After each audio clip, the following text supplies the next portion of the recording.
What is up? What is up, everybody? It's the Vish Kumaran show. I'm Vish Kumaran, live on a Tuesday night without my good friend that usually joins me on Tuesday nights, Larry Kruger. Unfortunately, Larry had a radio obligation tonight, so he wasn't going to be able to stream until much later.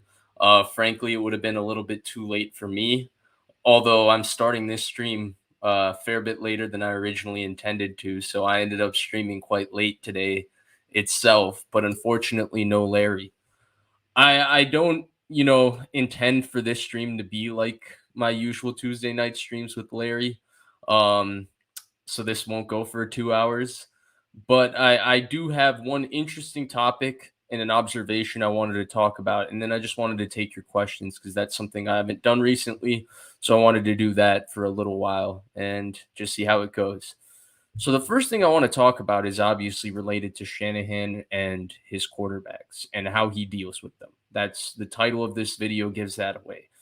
I think the interesting coincidence is not look, we know Shanahan has gone through a lot of quarterbacks. We know the 49ers haven't necessarily managed the quarterback situation as best they could have over the last 7 years, but we also know that Shanahan is incredible at maximizing his quarterbacks, and every quarterback that plays with him because of the system, obviously the talent the 49ers provide, is able to play the best football of their career.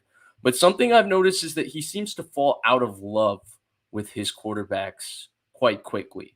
Now, we could go back and talk about, the beef that he might have had with Donovan McNabb, the rocky relationship he had with Matt Ryan.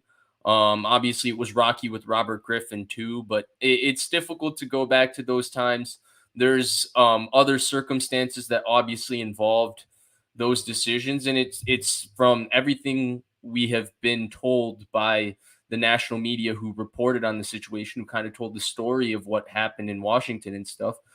Shanahan wasn't fully in control of making all of those quarterback decisions. So let's look at only where he has been in control of making quarterback decisions, and that's in San Francisco.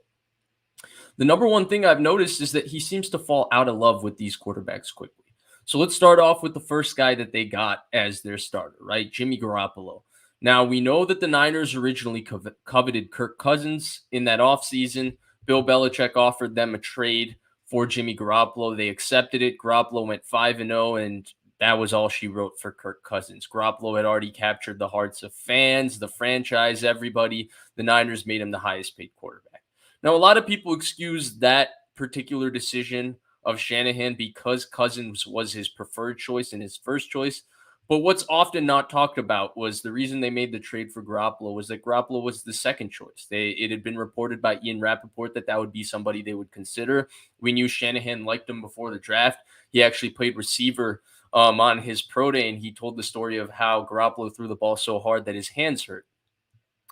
Now, they paid Garoppolo and they made him the highest paid quarterback in the NFL. If you remember that offseason, a lot of people in the national media connected to the 49ers that have broken stories on the 49ers were picking the 49ers as the it team that offseason, right?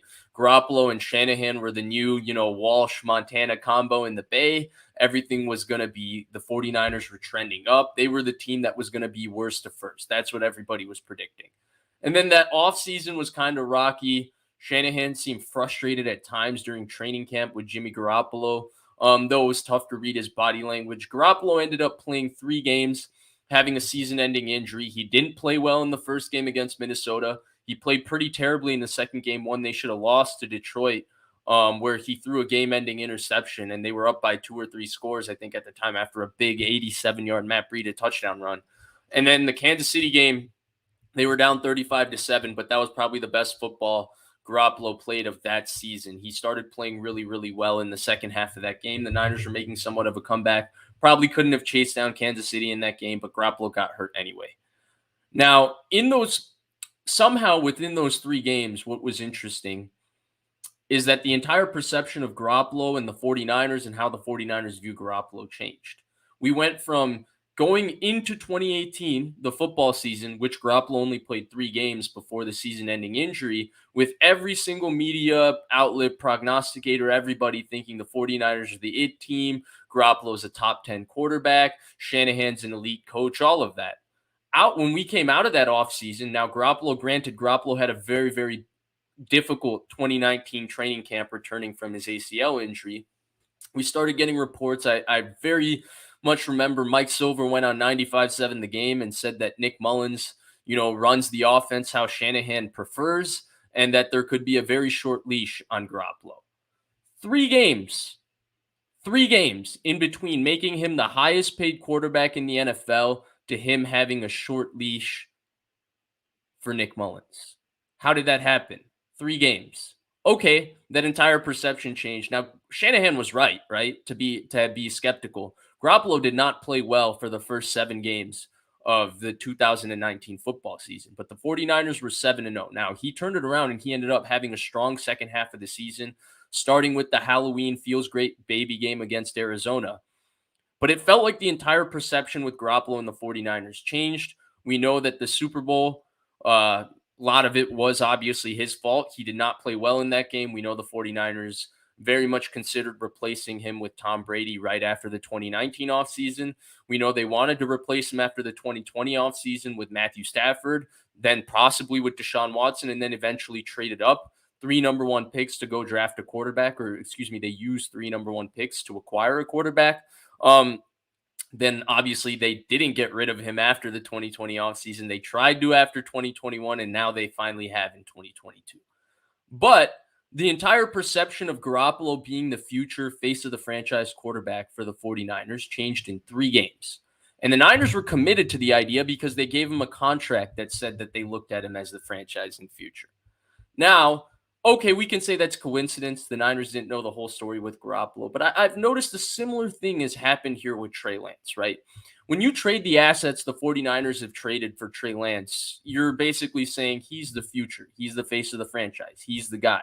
We're, resigning the franchise over to him. It's similar to how you do it when you make Garoppolo the highest paid quarterback in the NFL.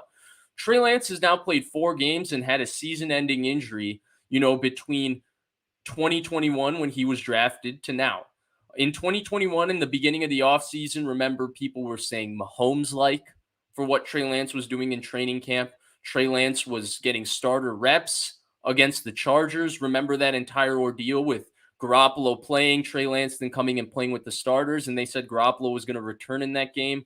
Of course, Garoppolo threw an interception earlier in the game, never ended up returning. Then Lance ended up struggling early in that game when he played with the first team. And then, of course, he had that really, really great throw on that through route to Travis Benjamin. Absolute rocket. One of the best throws he's made in his time in the NFL for sure. Then there was the entire 2-quarterback system.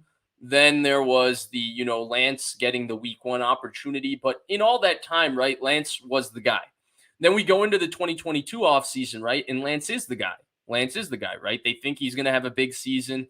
They end up bringing Garoppolo back as kind of a hedge, but it felt like all things were cleared. The runway was clear for the Trey Lance takeoff. The plan that they had, the reason they used all of the assets to acquire him, everything was going to come to fruition right here.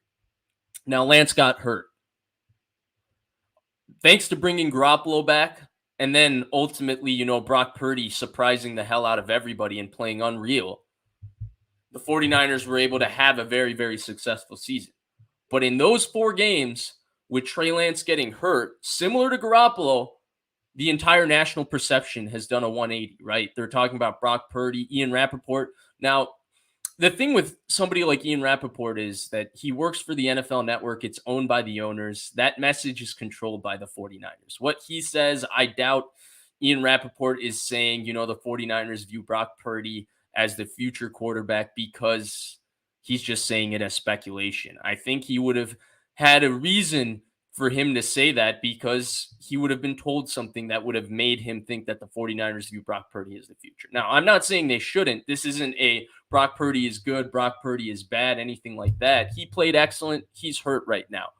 But similar to Jimmy Garoppolo, it took 4 games, 4 starts for the 49ers to turn Trey Lance from the face of their franchise and their future starting quarterback to a guy that's now going to be battling with Sam Darnold this offseason to get reps and play until Brock Purdy comes back. And if he plays really excellent, perhaps he plays even after Brock Purdy comes back. That's how we got there. Now, the reason this topic is interesting to me is if it took 3 starts for Jimmy, If it took 4 starts for Trey Lance after they were anointed for the 49ers and Kyle Shanahan to seemingly fall out of love, Brock Purdy is going through a difficult offseason this year. He's not going to be going through a proper training camp. He's not going to be going through the entire offseason. He's rehabbing an extremely serious injury to his throwing elbow. What happens if Brock Purdy comes back and he's not the same player immediately? What happens if Brock Purdy comes back and, it takes him some time to get some sync with the offense? I mean, we saw Jimmy Garoppolo, who had a similar experience this offseason, though his injury was less severe to Brock Purdy and the rehab started earlier. We saw his first game back with no offseason, and it included 2 interceptions and him running through the back of the end zone. And that's a veteran player who's played a ton of football in his career. Now we got Brock Purdy, who's coming off of his rookie year, going through a serious injury. What happens if he's not exactly the same player? The reason that question is important to me is not because I think it affects the future outlook of Brock Purdy's career, because I think he could still end up being an excellent quarterback, even if he's not the same player next year. The reason that question becomes prevalent to me is how long does it take Kyle Shanahan to fall out of love with Brock Purdy? He fell out of love with Jimmy after 3 starts and a season-ending injury. It took 4 starts and a season-ending injury for Trey Lance to turn from the future face of the franchise to a guy that's competing with Sam Darnold, who's washed up on 2 different teams, to play. Now we have Brock Purdy. We know the 49ers are smitten with Brock Purdy, rightfully so. He played excellent in 8 games. How many 7th-round rookies ever in the history of football have we seen play that way? Real points. But if he's not the same player right away, how long does it take for Shanahan to fall out of love with him? And who's the next guy? Kirk Cousins is a free agent in 2024. But this, to me, is the crux of the 49ers quarterback problem. It's not that they don't invest in the position. They made Garoppolo the highest paid player at the position. They traded 3 first-round picks to acquire Trey Lance. They were trying to trade aggressively for Matthew Stafford. They were reportedly trying to trade for Deshaun Watson before all that stuff started, with him, doing all the weird things that he did. But they don't empower the process of embracing the quarterback once they've made that investment. Once they make the investment, they seem to fall out of love with the player and they seem to move to the next player, right? Like, we've had a rocky 4 years of watching the 49ers with Jimmy Garoppolo, when every single one of us as fans knew that this was not the 49ers' preferred option at quarterback, that Shanahan had misgivings about the player, but yet he was starting and the Niners were successful. Now with Trey Lance, we haven't even seen him get his opportunity. And in an offseason where it looks like he could just get that opportunity because Brock Purdy's hurt, the 49ers are having him compete with Sam Darnold, which means they're not 100% sure he's that guy either. They're hoping he is, but hope isn't a plan. They're hoping. So what changed there? They fell out of love with him too. How long does it take for Brock Purdy is my question. And I think that's a question that needs to be answered. And in a way, I would say that if Brock Purdy comes back and plays poorly, I would actually put the onus on the 49ers in a lot of ways because of the seriousness of his injury, because of his abbreviated offseason. It's not fair for us to evaluate Brock Purdy in 2023 and say if he's the answer, if he's not the answer. But the 49ers will. History tells us that they will. They made that evaluation that quick with Garoppolo. They made that evaluation they've seemed to have made that evaluation in some ways with Lance, not fully. They haven't committed to anybody else, though they're 80% of the way committed to Brock Purdy, but he's injured and Trey Lance has an opportunity to allow them to renege that commitment. So that, to me, is the big question. I think there's a curious coincidence with Shanahan falling out of love with these quarterbacks. I think it's kind of worrisome. He might have a John Gruden quality. He's a great coach, right? Brilliant play caller. He's a brilliant, he knows how to put a team together. He knows how to build a team. Look at what he's done in San Francisco. Look at all the success he's had. But can he have a long-term relationship with the quarterback? That remains to be seen. He had 2 years with Matt Schaub. He had 4 years in Washington, 2 with Robert Griffin, 2.5. Kind of a year with Kirk Cousins, a year in there with Donovan McNabb / Rex Grossman / they drafted John Beck. So that's all there. Then he went to Atlanta. He had a very or excuse me. Then he went to Cleveland, and he had the Brian Hoyer, Johnny Manziel situation he had to handle. Then he went to Atlanta, and of course, him and Matt Ryan had a very rocky relationship in 2015. And then in 2016, they had a season that probably made both of their careers. We knew how great and smart a play caller Shanahan was before. We knew that Matt Ryan was an excellent quarterback, and they kind of had that one season that was like, yeah, they're both awesome at what they do. So,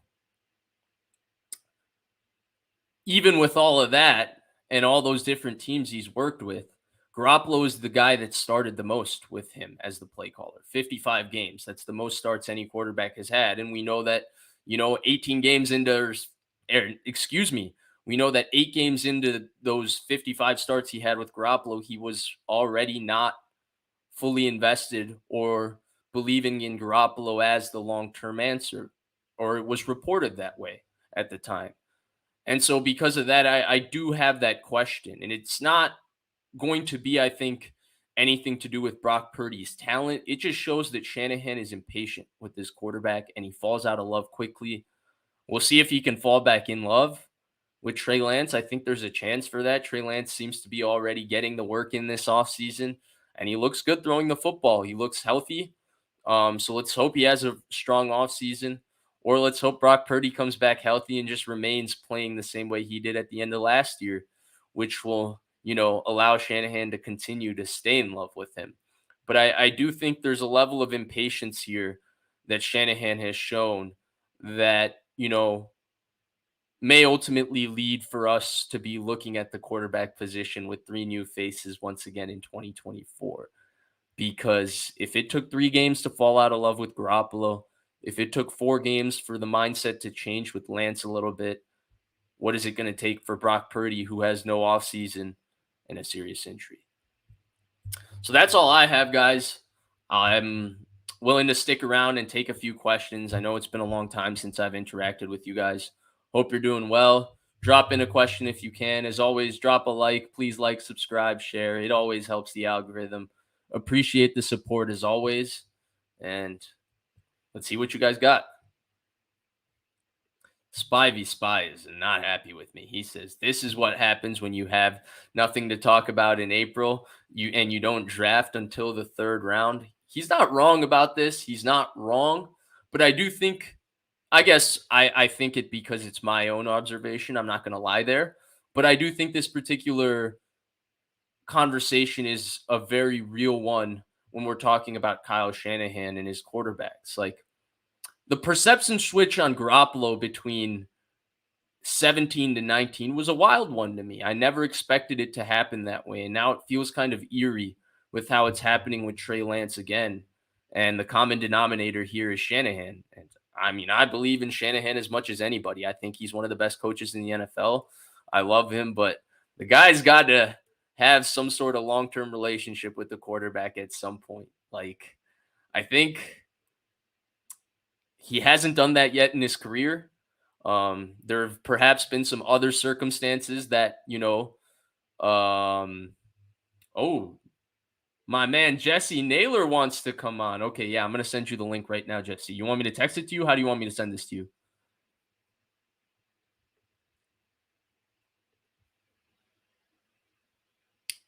Also, by the way, Jesse, I got to get myself one of those hats. I saw what you were wearing today when you were talking to Sunil. By the way, great show. Only watched a few minutes of it, but the last second sports hat, that's some different drip. I didn't know you had the merch going. But yeah, how do you want me to send you this link though?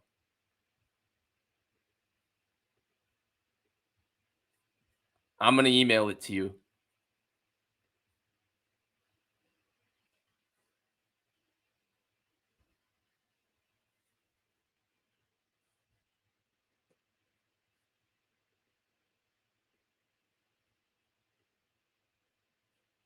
Uh,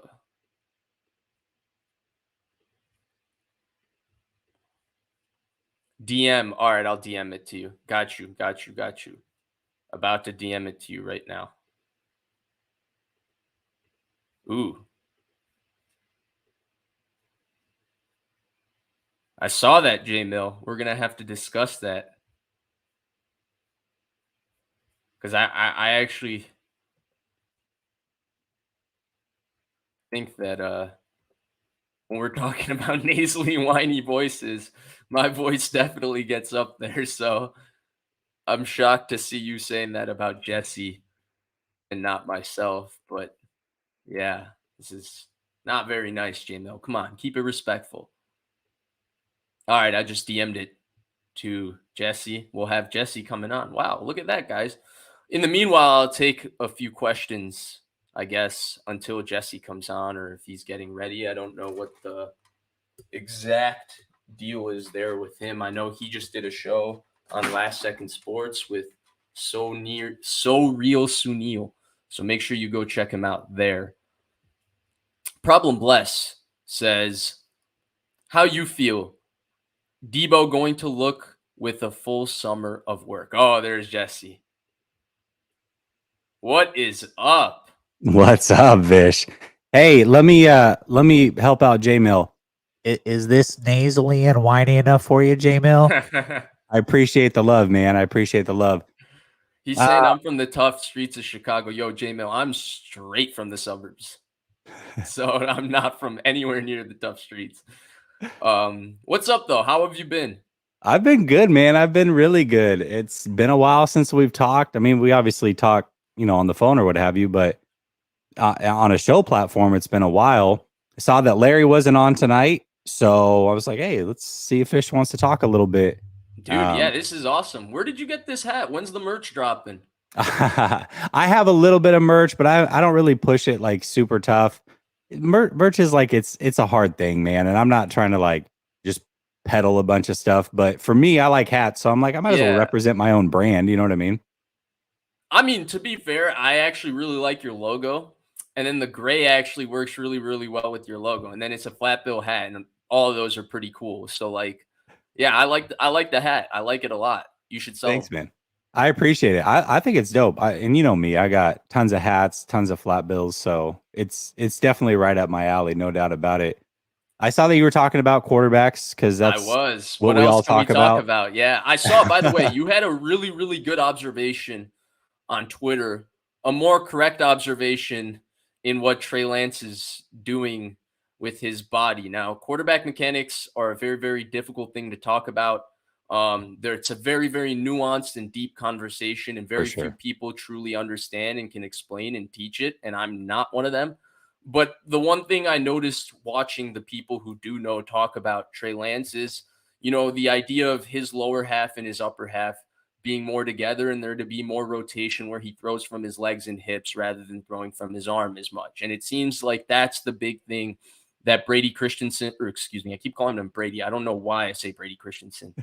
Jeff Christensen seems to be working on with Trey Lance. That seems to be the difference. And I thought that your video that you posted showing how his hips are positioned in relation to his arm in 2021, in 2022 versus in that video was a really, really great video on that. So make sure to tell people where they can find that. Yeah, you can just find it on Twitter at jnay_LSS if you want to see the breakdown. I also just did it on my channel if you want to check it out there, Last Second Sports. But I don't want to come like I'm not a quarterback mechanics guru by any means, but I have had the privilege of talking to Quincy Avery's right hand man. In fact, the guy that's in the first video that I show, which is Trey Lance's pro day, is Coach McAvoy, is the one that's Right. hiking him the ball. And so he's been on my channel a few times, and we still talk from time to time. I'll pick his brain on certain things that I'm seeing, and he's made me a lot smarter, especially when it comes to Trey Lance. And one of the things that he's talked about pretty frequently on the show and off the show when it comes to Trey Lance, and the reason that he is a little bit inconsistent with his accuracy is because he says his eye level will drop or change. And a lot of that is going to be with what your lower body does. And you can see a clear difference in what was there in 2021. It got a little bit better, I would say, going into 2022, Yeah, but yeah. you could Because see he what used they to were bounce in working on. 2021, right? He came Yeah, from college with that up and down, like really like it very, was like rhythmic with his steps where he would be very up and down as he yeah. threw it. And sometimes his arm would come over and the ball would come straight down because he was going up and down as he was throwing it. Exactly. Yes. Yes. So his eye level was changing a lot. And what they worked on last offseason, you can clearly see you can't just rework mechanics in Right. one offseason. That's not the way it works. But what they worked on last year was shortening the stride. And once you shorten the stride, naturally your upper body follows. And so that's going to shorten up the upper motion. So instead of having that elongated, like Kaepernick style motion that he had more so in 2021, Mm-hmm. that shortened up a lot because his stride shortened up. And so when you add that in, you saw that play out. That was something that he was actually able to keep with his mechanics. That was shown in the little bit of action that we did see against the Mm-hmm. Bears, Seattle, and in the preseason. So it's good. He's fixed that. Now, this offseason, you can see there's a clear emphasis on the hip drop. And what you were seeing before was the hips would be one level. Right when he goes to throw and he opens up that motion, the hips would drop and then they would come back up as he's throwing. And so the eye level all in one motion is changing along with that. What you're seeing now is that hip level is staying nice and even. And when he goes to throw, naturally you rise up. That's what you're supposed to do. And that eye level is going to go with it. But that is a normal thing. You're not getting the drop and then the raise the way that you were in the past. And so I think that's encouraging to see because if he can fix that, that will help a ton with the inconsistencies to Right. his accuracy. And knowing that he was able to work on mechanics last offseason and those mechanics stuck, I think that it's reasonable to think that the mechanics he's working on this offseason can also stick. And that would tighten things up an awful lot. I agree. At this point, I'm getting frustrated talking about this though, because it feels like all we get to go off on the guy is off-season videos, and it feels like Right. all the guy does is train. Like I feel like the most content we get out of the guy is simply just him because he starts throwing in February or March, which is not when normal quarterbacks start throwing. So he'll start throwing then, and he'll be throwing with every different quarterback coach, right? Like last year, he threw in SoCal with John Beck and them, but he also threw a little bit with Quincy Avery and Coach McAvoy, who you mentioned earlier. And he did both of that. And he's like constantly throwing, constantly working, constantly doing it, constantly doing it, constantly doing it. And it's just been unfortunate that he hasn't been able to consistently apply it in games. Now, I do want to talk about Trey Lance before I fill you in, because I don't know if you were here for the earlier part of the show, but what I I was just talking finished my about. show. Okay, perfect, perfect. We have a nice question here from Problem Bliss. Do you feel like Debo is going to be a different player next year? I think so. I think so. And I understand why he would be a little bit out of shape last year. It makes sense. I mean, you can only work out so much without hurting yourself or the Right. potential of hurting yourself. And when you're trying to get a life-changing contract, you don't want to go crazy. If you pop something, you pull something, that's going to mess with your contract. So before you get paid, probably not the best idea to go crazy. I get that sentiment from him. So yes, now having a full season workout, knowing he's going to be a San Francisco 49er, being happy with what he's being paid, I would say that we're going to get a completely different Debo to begin training camp than what we got last year for sure.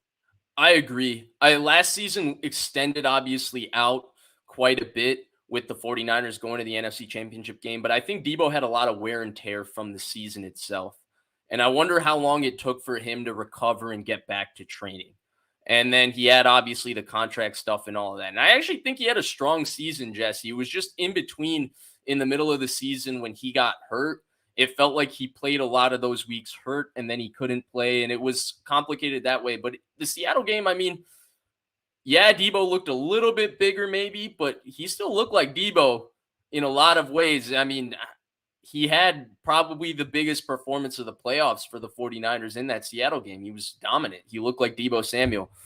So I expect him to have a very strong bounce back season because I think the number one thing that makes Debo Samuel a special player, and we don't talk about it enough, forget like the size, the explosion at the size, all of that. It's the competitiveness of the football player. He's a big time competitor. And I think there's an intangible value because this team feeds off of his competitiveness more than anything, right? When Debo is bullying people, when Debo is, mean mugging after a big run on an end around and stuff, that's the energy that gets this team going. And I think that that's something that's not talked about enough with Debo. His competitiveness and his competitive level on the field is a different level from other athletes. And usually when you see athletes with that type of ability to compete in whatever they do, you got to expect if they didn't have a season that doesn't exactly, fit with the caliber of player they are, that they're going to bounce back. So I expect a big bounce back from Debo. Yeah, and it was there in flashes. I mean, obviously towards the tail end of the season, he also had that scary injury. Remember, we thought his season Right, was right. done. We thought he'd broken his leg or torn something. It was a scary moment there for a minute. Luckily, that didn't happen, but it felt like as soon as he was starting to finally get ready to go, he got injured. And so then he had to rebuild himself back up, and it just it took some time. But that Rams game too. Remember that Rams game? I mean, Right. he took over in that game. So Row. the what? The rut row over Jalen Yeah, Ramsey. yeah. Yeah. Exactly. All right, Jesse, let me fill you in on what we had going on. So, really, what I wanted to talk about in this show is I've noticed a very, very interesting coincidence with Kyle Shanahan and his quarterbacks. And it's not the coincidence that everybody usually notices, which is, hey, he's, had so many different guys start for him in San Francisco due to injury, due to all of those things. It's more his patience with the quarterback he looks at as his long-term future. Now we've had conversations separately on the phone about a lot of aspects of this, but I don't think I've ever pieced it together this way. Maybe other people already have. If you told me before, I would credit you for it, but it takes my slow brain this long to piece it together. So I'm starting to feel a lot of eerie similarities with how Trey Lance is being talked about, with how Jimmy Garoppolo is being talked about going into the 2019 offseason. And if you remember, in 2017, they made the trade for Garoppolo, right? And it was a big move. The media was loving it. They were the beloved team. They went 5-0 at the end of the year, 4-0 in December, beat the playoff bound Marcus Mariota led Titans, beat the AFC Championship bound Jaguars in a very thrilling game. And Jimmy was the guy, Jimmy was the savior, Jimmy was everything. The media thought the Niners were the it team in 2018. Shanahan and Garoppolo were bringing Montana and Walsh back to the Bay. And I'm not even joking. These were some of the real talking points at that time. And they Yeah. made him the highest paid quarterback in NFL history at the time, right? They gave him that large contract. Then that offseason went by. Now we do know that Jimmy Garoppolo went 0 dark 30 until in the period that they gave him that contract until that offseason. That was not a detail we knew at the time. But the offseason came by. Shanahan was seemingly frustrated with Garoppolo that entire offseason.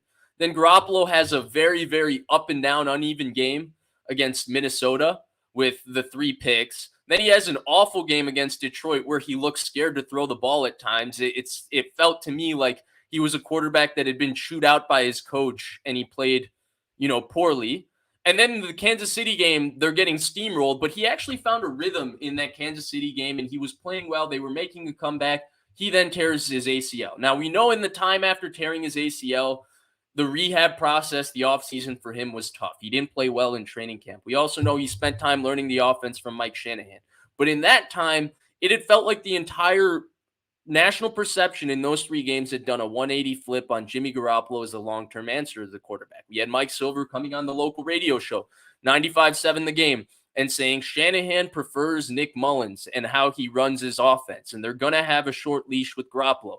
Now, the Niners were right because Garoppolo did not play well in the first 7 games of 2019, but they were 7-0, so there was no way they were going to bench him, and he ultimately did turn it around and have a very, very decent second half of the season, starting with that, Halloween game with the Feels Great Baby.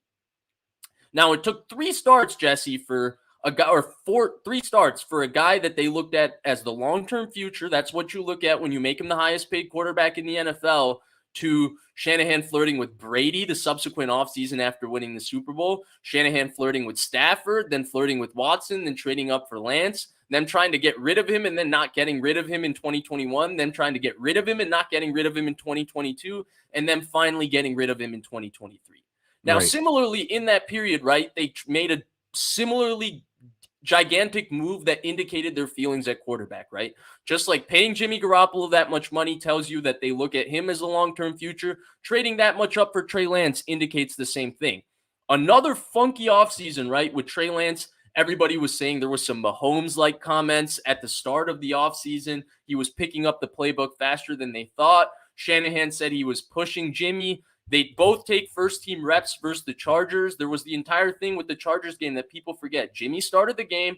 Trey came into the game with the starters, and Jimmy was supposed to come back into the game. Now, Jimmy threw a pick at the start of the game that, bounced off Brandon Ayuk's hands. Funnily enough, that coincided with Brandon Ayuk entering the doghouse. I wonder whose doghouse he entered all this time. Yeah, I do wonder that. But then Trey Lance had kind of a rocky period with the starters. Then he had the 2-minute drill where he threw the slot fade to Trent Sherfield. And then the second half, he maybe made the best throw he's made as a 49er at this point, where he, eyed the Mike linebacker and threw the through out to Travis Benjamin. Absolute rip, right? Great play. And then they had the entire thing where they did the 2-quarterback system. Trey Lance gets the first, nice red zone gimme touchdown. Then he disappears. It was an entire funky situation, but Garoppolo ended up being the guy once again. Then this offseason, we thought they were going to do their Mahomes thing, right? They were going to open up the runways. They were going to clear it for Trey Lance takeoff. And they kind of did. And then Garoppolo kind of ended up coming back, which was kind of a really funky hedge that they didn't want to call a hedge, but it was enough of a hedge that they had to tell 16 of their leaders, you guys need to publicly make it seem like we're all behind Trey, even though we brought Garoppolo back. So it was a very funky situation. Lance plays one game in a monsoon, starts the second one, is hurt 10 games into it. Now, Purdy comes in and plays great, right? 7th-round rookie. I'm not going to sit here. We can talk about Purdy good, Purdy bad. I don't think it really matters. What he did for a 7th-round rookie was historic. And so you could understand why, okay, they look at him as the starter. But then he gets hurt. And somehow, just like with 3 starts with Jimmy Garoppolo, we're 4 starts into Trey Lance, and he's competing at the very least, he's competing for the opportunity to play until Purdy comes back with Sam Darnold, who's washed up on 2 different teams that gave him an opportunity already. He's been washed up twice, and they're competing for that.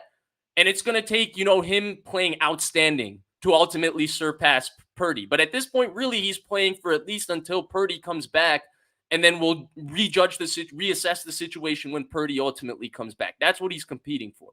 And it's a very similar thing, right? Where we have the national media going from talking about Trey Lance as the next Mahomes in 2021 to 2 off seasons and a season-ending injury later. We have Ian Rappaport not even mentioning him when we're talking about the 49ers situation. And you and I both know that Ian Rappaport is not out here just dropping his own opinions because he needs a show to sell for opinions. His entire track is that he's an insider journalist. He's only saying stuff on NFL Network, which is owned by the owners, because he heard something that would incline him to report something that way, right? The owners control that narrative. So we seem to have somehow arrived in the same spot with 2 different quarterbacks. Now we know, because we have arrived here, that Shanahan falls out of love with quarterbacks quickly. Now we have a 3rd quarterback who they are clearly smitten with right now. It's hard to not see the glee in both Kyle Shanahan and John Lynch's faces when they talk about Brock Purdy. They're smitten with him right now. He is going to go through a difficult offseason because he injured his throwing arm. He injured his elbow. They called the injury severe. We don't know the timetable. We will know at 3 months from the surgery, so we have 2 months left to know the exact timetable of his return. We know that no matter what, he's going to go through an abbreviated offseason. We saw what an abbreviated offseason and rehab did to Jimmy Garoppolo when he first came back versus Denver. Now, this is a second-year player who's not going to be able to go through an offseason that most players say is the most important offseason of their career, year 1 to year 2. And there's pressure on him, right? There's pressure on him to come back. There's expectations on him because of how they played last year, and they feel like the only reason they didn't win the Super Bowl is because he got hurt. With those expectations and that pressure, knowing what we know about Shanahan and how quickly he falls out of love with quarterbacks, if Purdy doesn't come back and is able to reestablish the same performance he had last year, my question is, how long does it take for them to fall out of love with him? I mean, a season. Kirk Cousins is a free agent at the end of the year. Exactly. That's how long it takes. I mean, that's really what it comes down to. And it wouldn't surprise me. And you're right. I mean, this is one of the things that we've kind of talked about, debated. Everybody's at a different stance. I mean, I definitely think there's room for improvement for Purdy. I think there are areas that he can get better. I don't think there's a ton of those areas, and I don't expect him to get better in a ton of those areas, but to expect him to get better this offseason where he needs to improve, I think is a lot to ask for a guy that's rehabbing. I mean, this was kind of the conversation that I had early on with Grant, and I asked him, I said, has Purdy built up enough cachet to where he can basically come off the couch and just start? This Right. is a guy who needs to improve himself. He needs an offseason knowing he's the guy. He has a lot to prepare for. Is he this good at this age where he can just rehab? And if he's ready to go 7 days Is it before the even fair to season, expect they that hand of the him? job over. Go ahead. What was that? Yeah, I was gonna say, you're right. I think the second question to that is it even fair to expect that of him? Because the Niners have placed No. steep expectations on him, right? Like the end of the season presser, he hadn't even gotten a second opinion on the elbow. And Shanahan was already adamant on what surgery he was getting and what the timetable for return was. And it took him a month and a half from there to actually end up getting surgery, right? But Shanahan was saying the cool thing about the surgery is you throw it 3 months. We expect him to get it, all of that. And then it took a while for when he needed to come back. So they have put expectations and pressure on him to return because they've dealt with a lot of quarterback injuries. Are those expectations even fair? Shanahan dealt with a similar situation that ruined RG3's career in the past. I'm not directly blaming Shanahan, but it was a similar situation of a guy having a stellar start to his career, having a very, very serious injury, and kind of rushing back with a weird timetable and no offseason to play the next season. Is it fair? Yeah, and I don't think that it is fair, but I mean that's the reality of the situation. This is Shanahan just doesn't care, is what it comes down to. It doesn't matter to him. And if I were to ask you this, Vish, if I said, okay, here's the end result of the season. They lose in the NFC championship game again. Like that, Uh-huh. I'm not telling you who the quarterback is, but that's how the season ends. And then I start inserting quarterbacks' names: Brock Purdy, Trey Lance, Sam Darnold. Does it even matter who the quarterback is? I mean, does the outcome actually change? Do they lose in the wild card or the divisional, or do they make it past the NFC championship with any of those guys? I don't know that it does, at least for this Perhaps season. marginally. It's hard to tell, right? Because I think you and I have an idea that Darnold could be successful given the specific skill set he has and the offense he would be playing in and who he would be playing with. But we can't be confident of that because we don't know where he's at mentally, right? He might not be a player that can regain his confidence the way an Alex Smith or a Daniel Jones have shown to do. Or Geno Smith, who's the most extreme example of a guy believing himself, like what character he shows. But and then Lance, of course, we just haven't been able to even see him have back-to-back starts. So like we don't exactly even know how the offense looks with Lance. But if you had me to guess, yeah, 100%, I would say that the result is very plausible with all three quarterbacks that they could Yeah, lose in the and NFC maybe Championship game. maybe things change in the regular season. You lose an extra game with a certain guy, what have you. But I mean, I think that at least for this season, they can make it work with all three guys. Now, obviously, if Sam Darnold plays and the other two don't, you still don't know what's going on, with Purdy or Lance. Are they the guy? For the future, it changes a lot. But for just this season, I could see a scenario where any one of them could take them just as far as the other one, depending on circumstances. And I wouldn't be shocked by that. And so I think Shanahan probably sees it the same way and is like, listen, I don't really care who it is. Sure, right now I would prefer it to be Purdy because we've seen him do it. We Right. haven't seen the other guys do it with this team, but quite frankly, I don't really care. Whoever's the healthiest and can get it going, we'll ride them until they get injured and then we'll switch to the next guy. We're going to be successful no matter what. That's the feeling that I get out of this whole thing. And I do get the same vibe as you. And I think some of it with the way you hear them talk about Sam Darnold, they seem to look at Darnold as a prospect as well.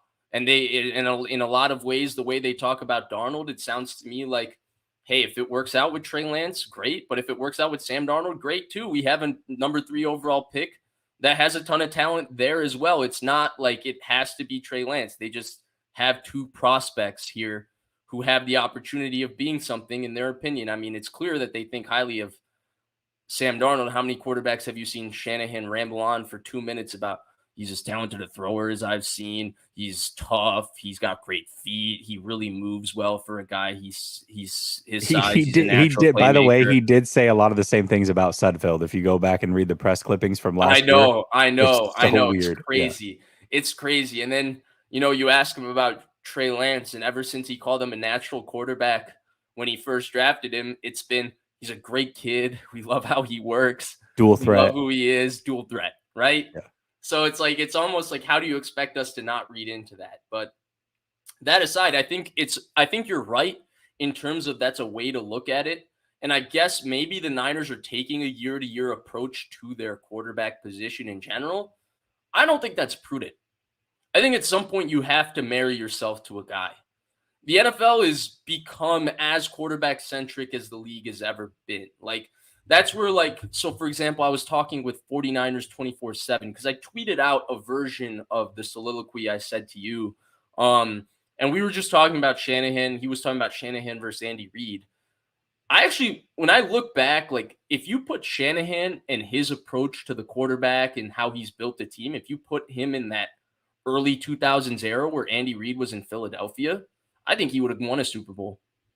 Because I think at that point you had the opportunity to be able to play around your quarterback, even if your quarterback wasn't the all-time great. Now, it's shown that you need the all-time great quarterback to win the Super Bowl, but a lot of times the all-time great quarterback, when they won the Super Bowl, was not the all-time great quarterback. They fit the mold of a guy who was kind of managing the situation. That was Brady.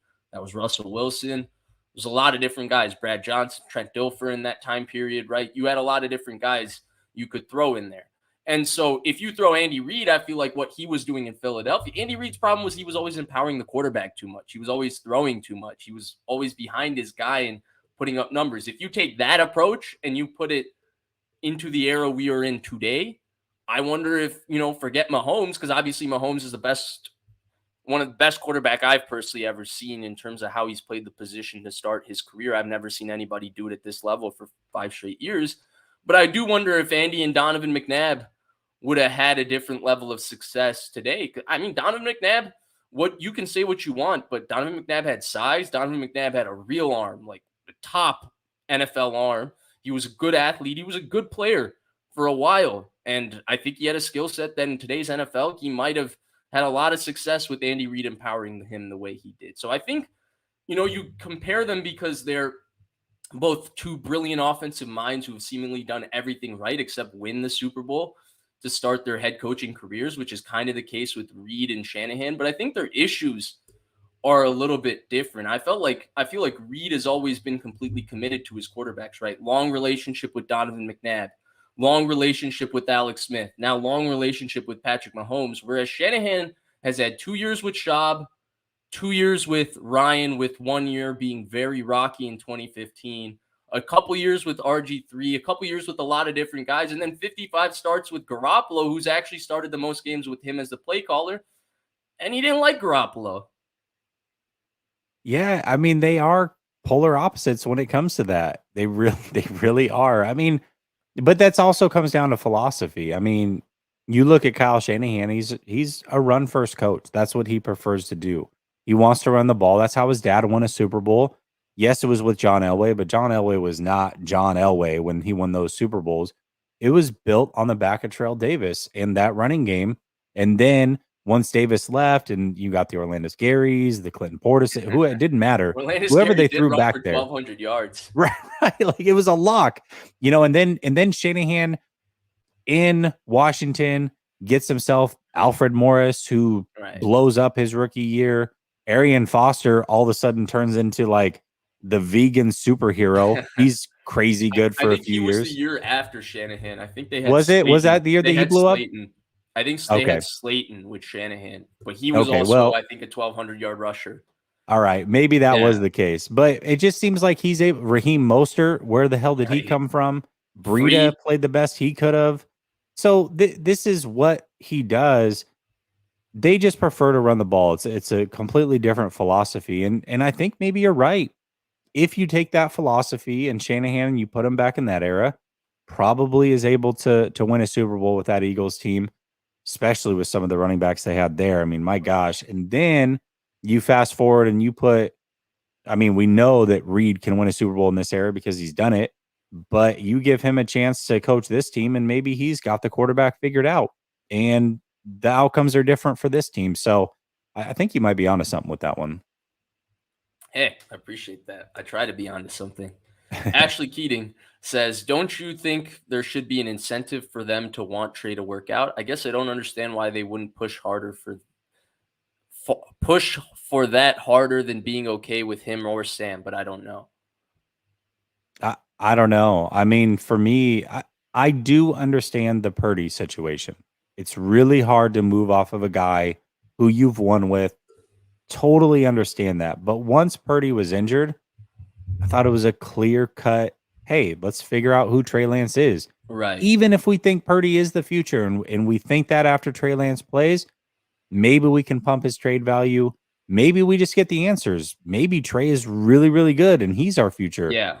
But now to say, okay, well, he's going to compete with Sam Darnold, and that was really, really weird for me. And then also, I'm confused as to what Shanahan wants in a quarterback. To me, Sam Darnold is much more Trey Lance than he is Brock Purdy. I mean, he's got the athleticism to rush for 500 yards in this league. He has a game where he's gone for 84 yards, another game where he's gone for 69. Sam Darnold is mobile. He's bigger. He's got a strong arm.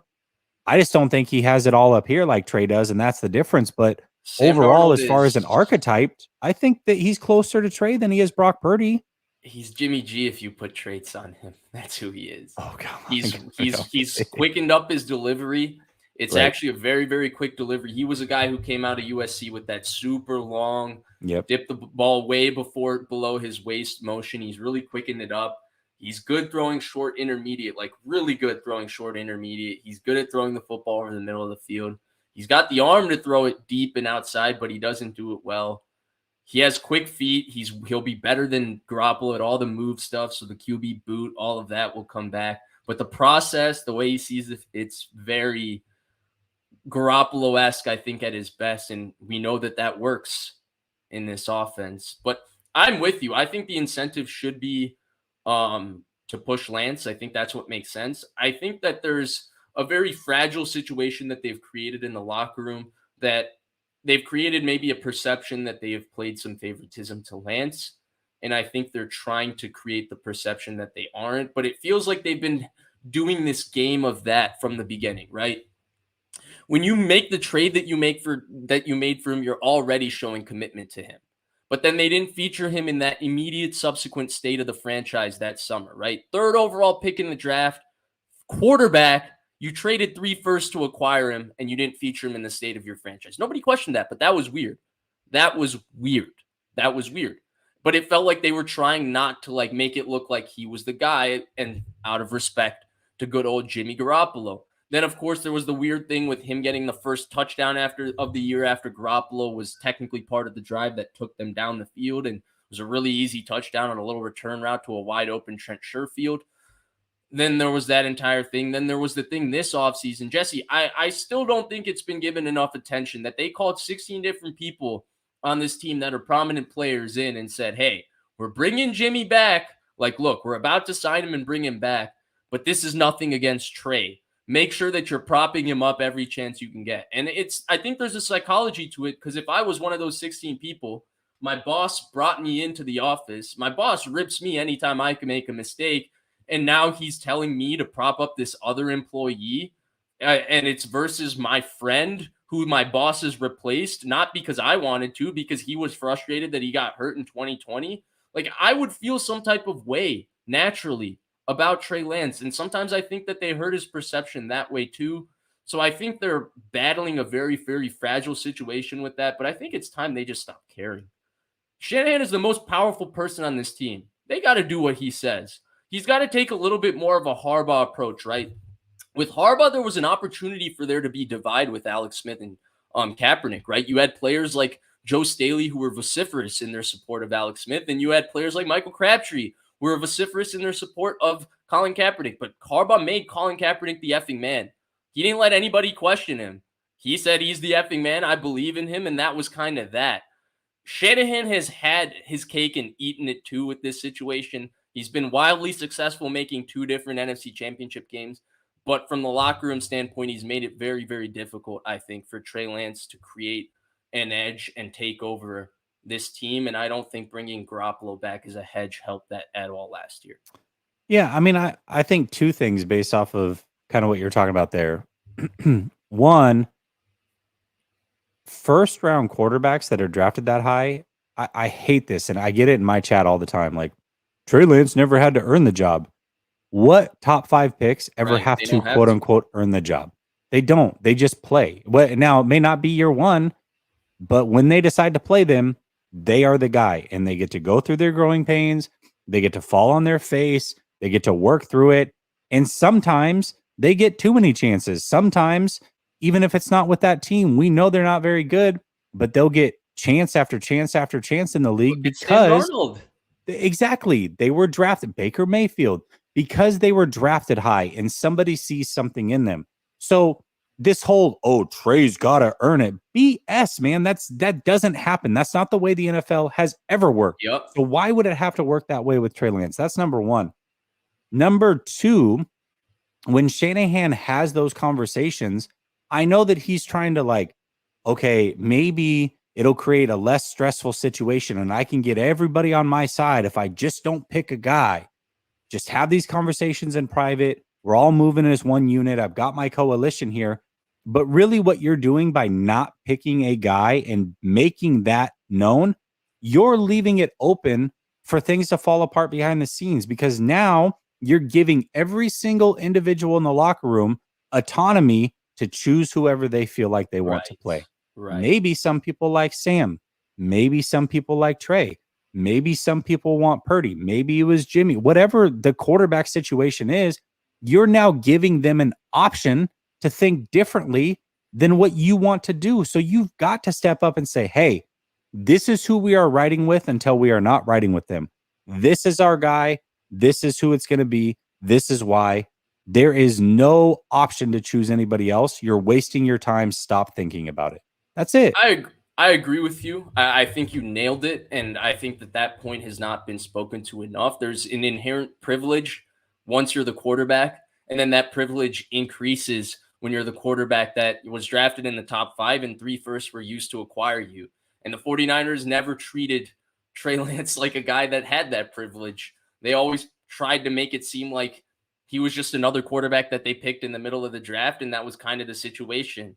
And so I think our man right here, underscore 187 underscore, who's always in here having the Purdy Lance debate. I appreciate his relentlessness. It's really top notch. He says none of those guys were on Super Bowl ready teams. Well, it's more complicated than that because you can say Super Bowl ready or not when you make that level of a franchise changing move to take that quarterback. The direction of your team is now fully integrated with how you develop and with that quarterback. Like that quarterback is going to define the next, phase of your franchise. And the 49ers have tried to not let that quarterback define the next phase of their franchise, but also trying to make him live up to the investment. And that's where, while they've had success of the 2 NFC championship games, which is real success that needs to be applauded, they've also had 2 years kind of washed away without knowing who exactly they drafted at number 3 overall and if he's even their long-term answer at quarterback. Yeah, and 187, he's a lot of fun. We have some good banter back and forth. I've told him he's slowly becoming one of my favorites because he talks a little bit of He's one of my trash. And favorites. yeah, Like, he he keeps takes it digs at me and respectful. I take digs at him. It's actually a lot of fun. So appreciate you, 187. You're always supporting one way or another. I'm gonna push back on this completely though. You, so if that's the case, why ever even move on from Jimmy? That would be one because Right. they made it to a Super Bowl with Jimmy. What Brock Purdy did was exactly what Jimmy had done the year prior. And you can say, all right, well, we can't waste our time developing this kid because we're a Super Bowl ready roster. But that only works if you actually win the Super Bowl when you're not taking a chance on that player. The moment you don't win the Super Bowl, all you've done is punted on his development and still didn't win the Super Bowl. Being a Super Bowl ready team, it's fun to say that, but that's buzzwords. If you're a playoff team and there have been other good players that were drafted early that actually went to playoff teams, and guess what? Those teams punted on the next season potentially because they were willing to develop a young quarterback. And then they knew if that quarterback was that guy or not. Josh Right. Allen's a great example of that. So, Green Bay went from the NFC Championship game in 07 yep, when Lawrence Tynes hit the ball that was probably a freaking rock for a 28-yard field goal. They lost to the Giants. Brett yep, Favre ended up leaving. The subsequent year, they didn't make the playoffs. but Aaron Rodgers played very well. The next year, they had that heartbreaking loss in one of the most thrilling playoff games I can remember against Arizona. And then the very next year, they won the Super Bowl. So it was a step back to take 2 forward. It's just, I feel like this is like become a buzz term amongst the 49ers community is we're Super Bowl ready. What the hell does that even mean? What does that even mean? If you're a playoff team, aren't you Super Bowl ready? Like technically, if you make it to the playoffs, you're Super Bowl ready. This team was not in the Super Bowl last season. This team was not even in the Super Bowl the year prior. So Super Bowl ready, but you haven't made it in 2 years. I don't even know what that means. They're not guaranteed to win anything. If you play Brock Purdy, you're not guaranteed to win a Super Bowl. And if you play Brock Purdy and you go to the NFC Championship and you lose, or you play Sam Darnold and you go to the NFC Championship and you lose and you punt on Trey Lance again, what have you actually gotten? It doesn't make any sense. Yeah, unless you view Purdy as the complete long-term answer at quarterback. And I think they do right now, but my question is how long? Because right now, we've seen this history, right, of that was the entire start of the show. We've seen this history of them viewing a guy as the answer, and then it doesn't take a lot for them to view him as not the answer. And so what time does that happen to Purdy?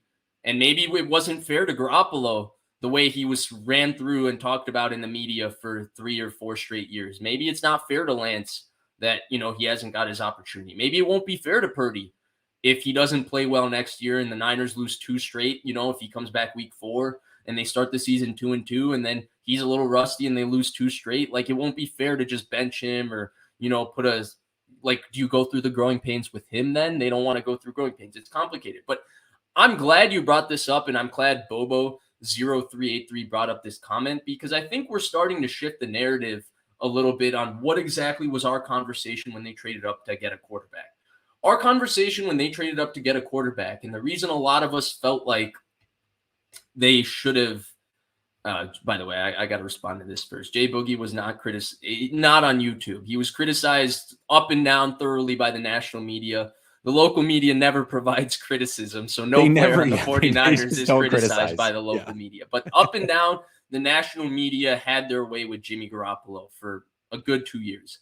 But what we're forgetting, Jesse, at that time is they made that move up. A lot of our interpretation of that move was the 49ers were telling us they don't feel like they can win a Super Bowl with number 10 under center. Like, he's good enough to get us to the dance, but we can't win it.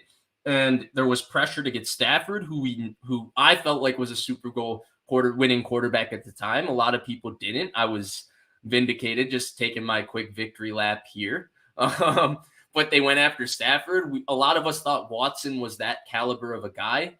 It turned out that he is not that guy off the field that was right. That caliber. So there was that other issue. But we thought the entire move up was about getting a quarterback that you felt like was capable of you could win the Super Bowl with. And now the conversation has kind of shifted over the last 2 years.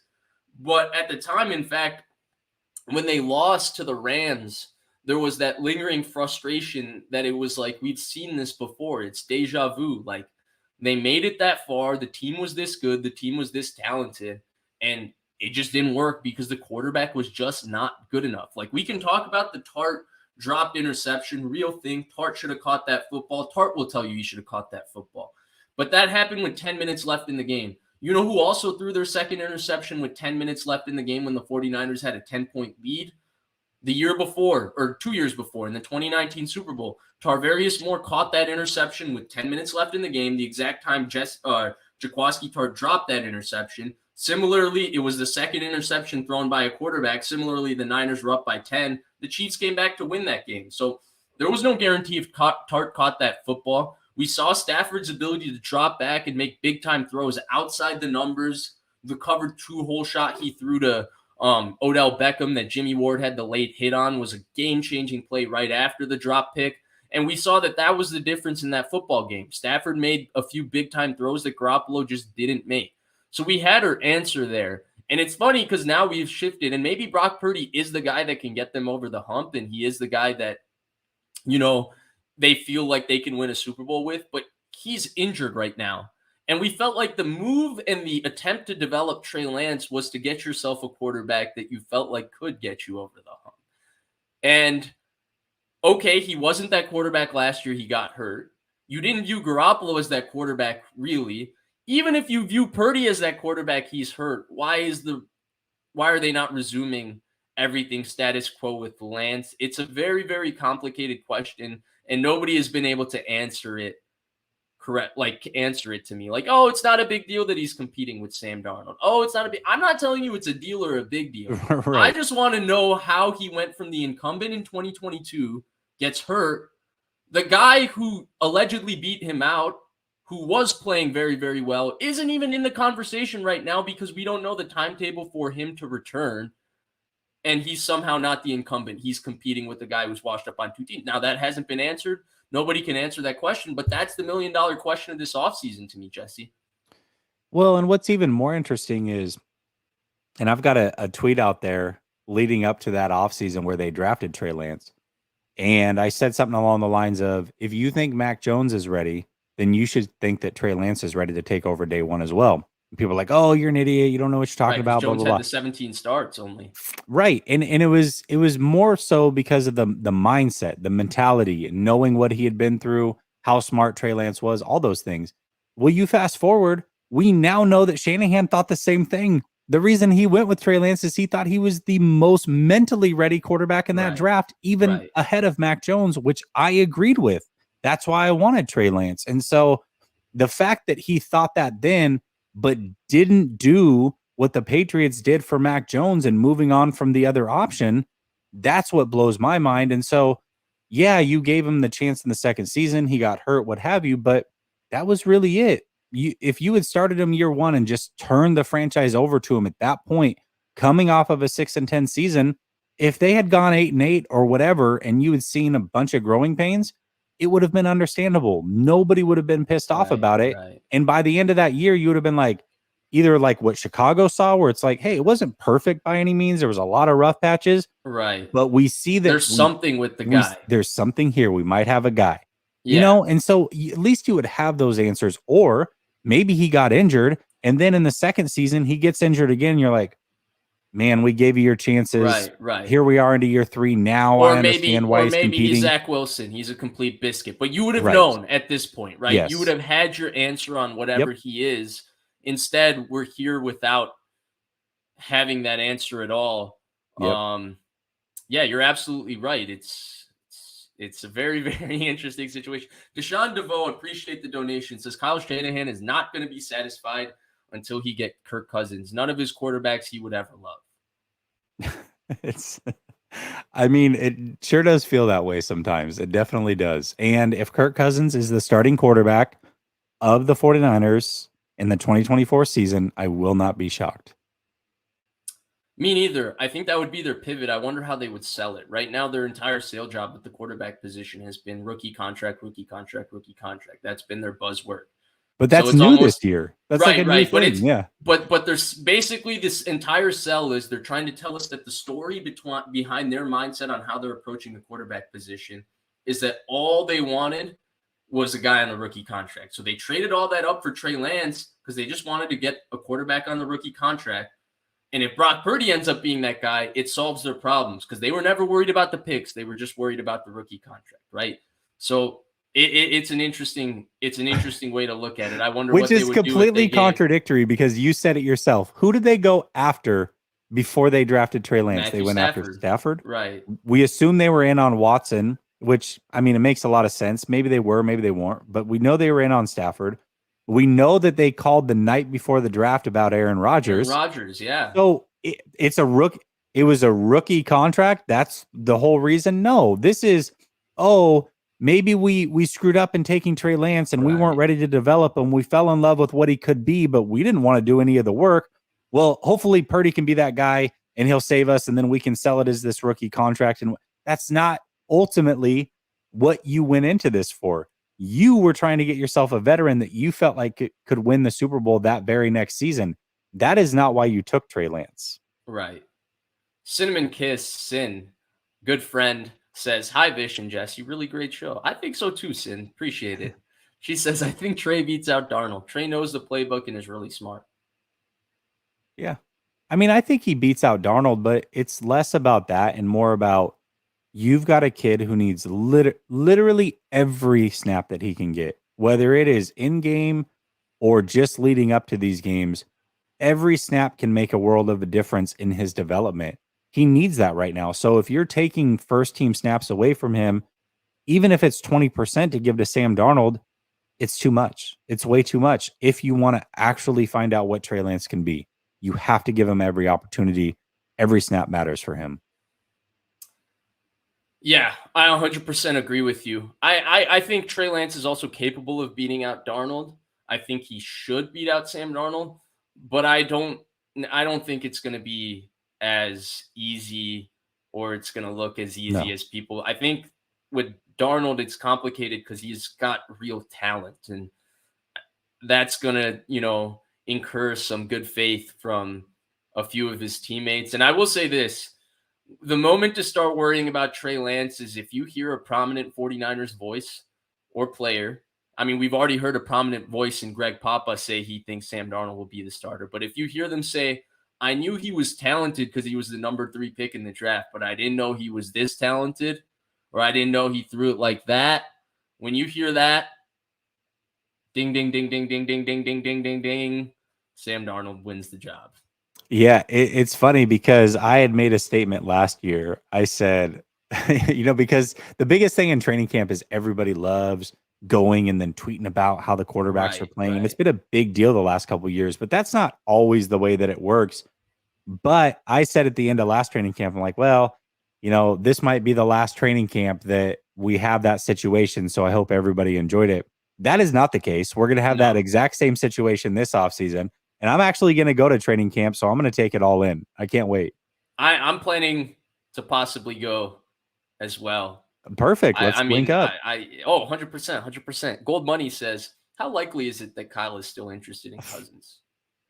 I mean, he's sending him texts at 2 a.m. when his girl's asleep. Of course he's interested.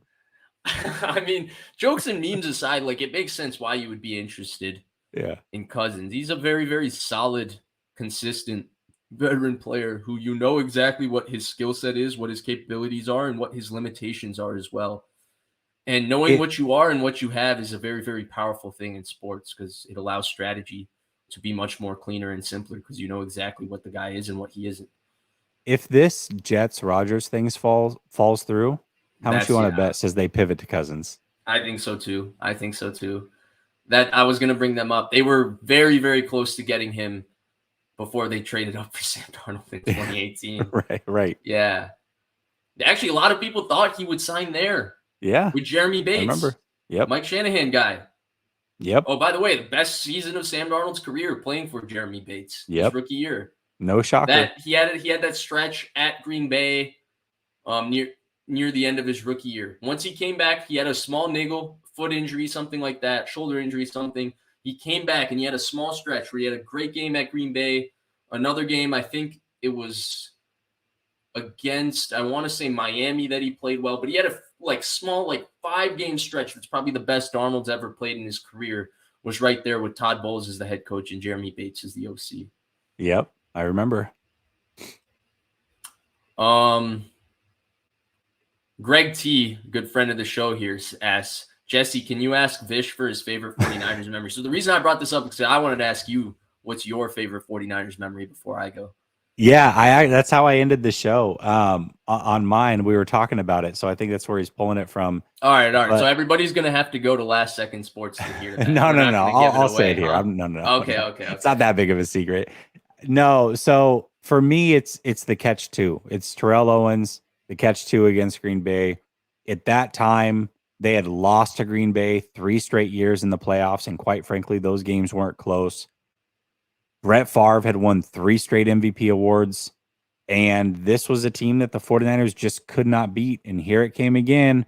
They're playing them in the wild card round, this time at home. Terrell Owens has who knows how many drops, 4 or 5 drops throughout that game. Then you have the Jerry Rice fumble that wasn't a fumble because there's no instant replay.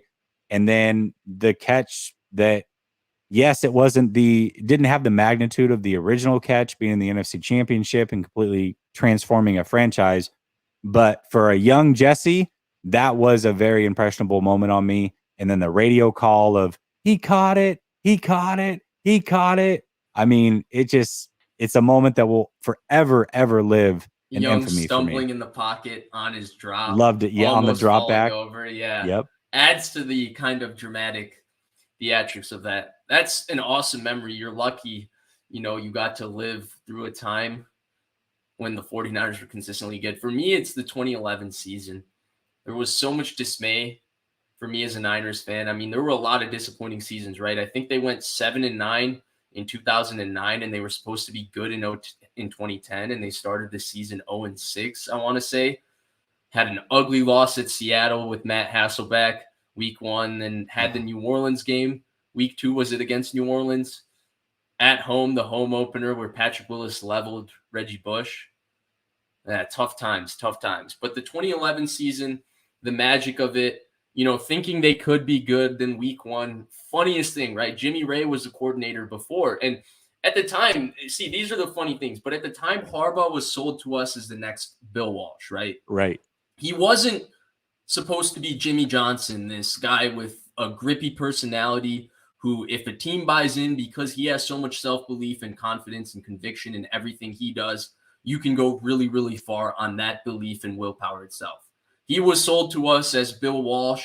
Look at what he's done with the quarterbacks. Look at what he did for Josh Johnson in San Diego State. Look at what he did for Andrew Luck.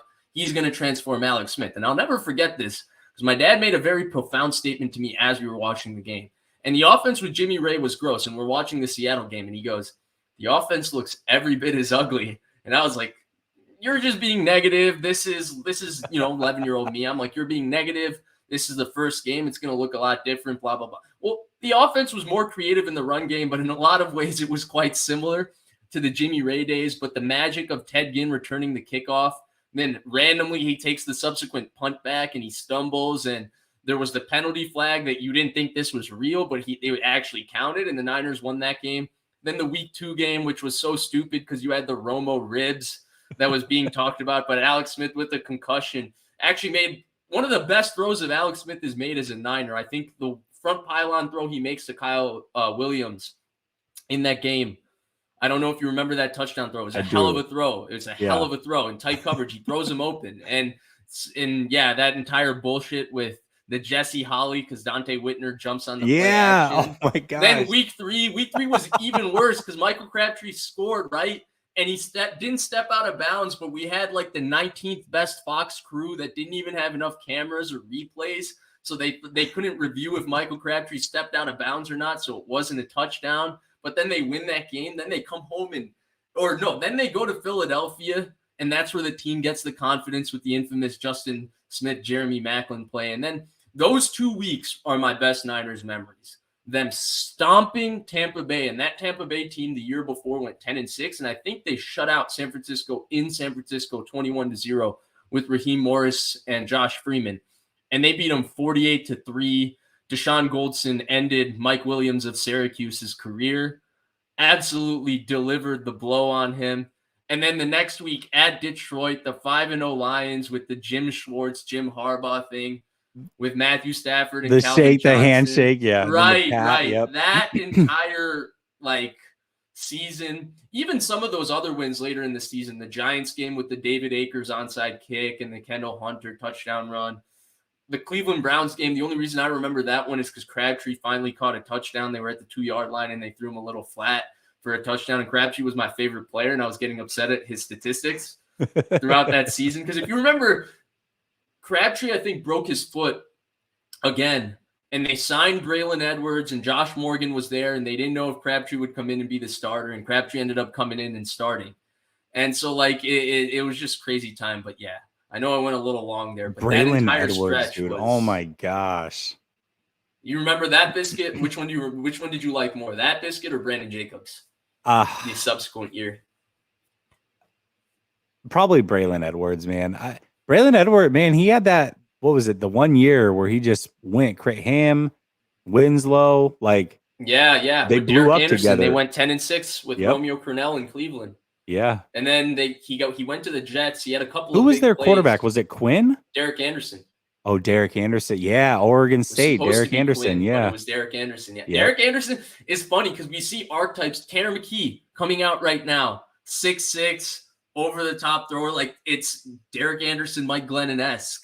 Let me tell you. So I saw Derek Anderson in high school, and he was a hooper too. He was Really? a hooper. Yes. I mean, he wasn't only good at football, he could have played basketball. I don't know if he would have been pro, but he would have been a good college basketball player. That dude could hoop his ass He's a big off. guy, right? He's huge. Yeah. 6'6", Yeah. 6'6", 230. Yeah. You remember? I mean, I'm just thinking of those big quarterbacks that come out. Mallet was probably the most talented thrower of those really, really big, slow guys that came out. I think Eason's Yeah. probably the closest to Mallet. But, like, then you had Flacco, who had one of the best arms. That was the Like, archetype then, man. It was like, yeah, you got to be 6'4" and taller. You can't move. You got to have right. heavy feet, and you just got to have a rocket arm, man. That was it. Crazy, crazy, crazy times. I also start another comment from Greg T that I think is just an interesting discussion point here. He says, you think Purdy would have won the Super Bowl in 19? I don't know, man. I mean, that's so hard to say. I don't know. I mean, the team wasn't, I think offensively, the team wasn't as talented then. So it's really, really hard to say that he would have for sure. I mean, Purdy, I think Purdy's fine. And I really do think that they can potentially win a Super Bowl with Purdy while he's on this rookie deal. They got to figure it out in the next year or two. But after that, if he ends up playing really well and you have to pay him, I think that 49er fans are going to be like really You think it's sold a that he's Flacco this guy. situation? Yeah, exactly. And then you're going to overpay him. You're going to start stripping away weapons, and you're going to be like, oh, shoot, this is not what I thought it was. That's interesting. So I actually think they would have. And I think it's because we have kind of an example of why, and it's the Dallas playoff game. Right, the first half of the Dallas playoff game was rough. He kind of settled himself in the second half, but they had a drive really. I think they might have been up 8, but they had a drive to go kick the field goal to seal the game. I'm misremembering the exact math of the score there, but it was a very similar drive to the drives the Niners could have where, Chris Jones batted down a play. You have Arches on third down. Kittle's wide open in front of your face, 3rd and 5.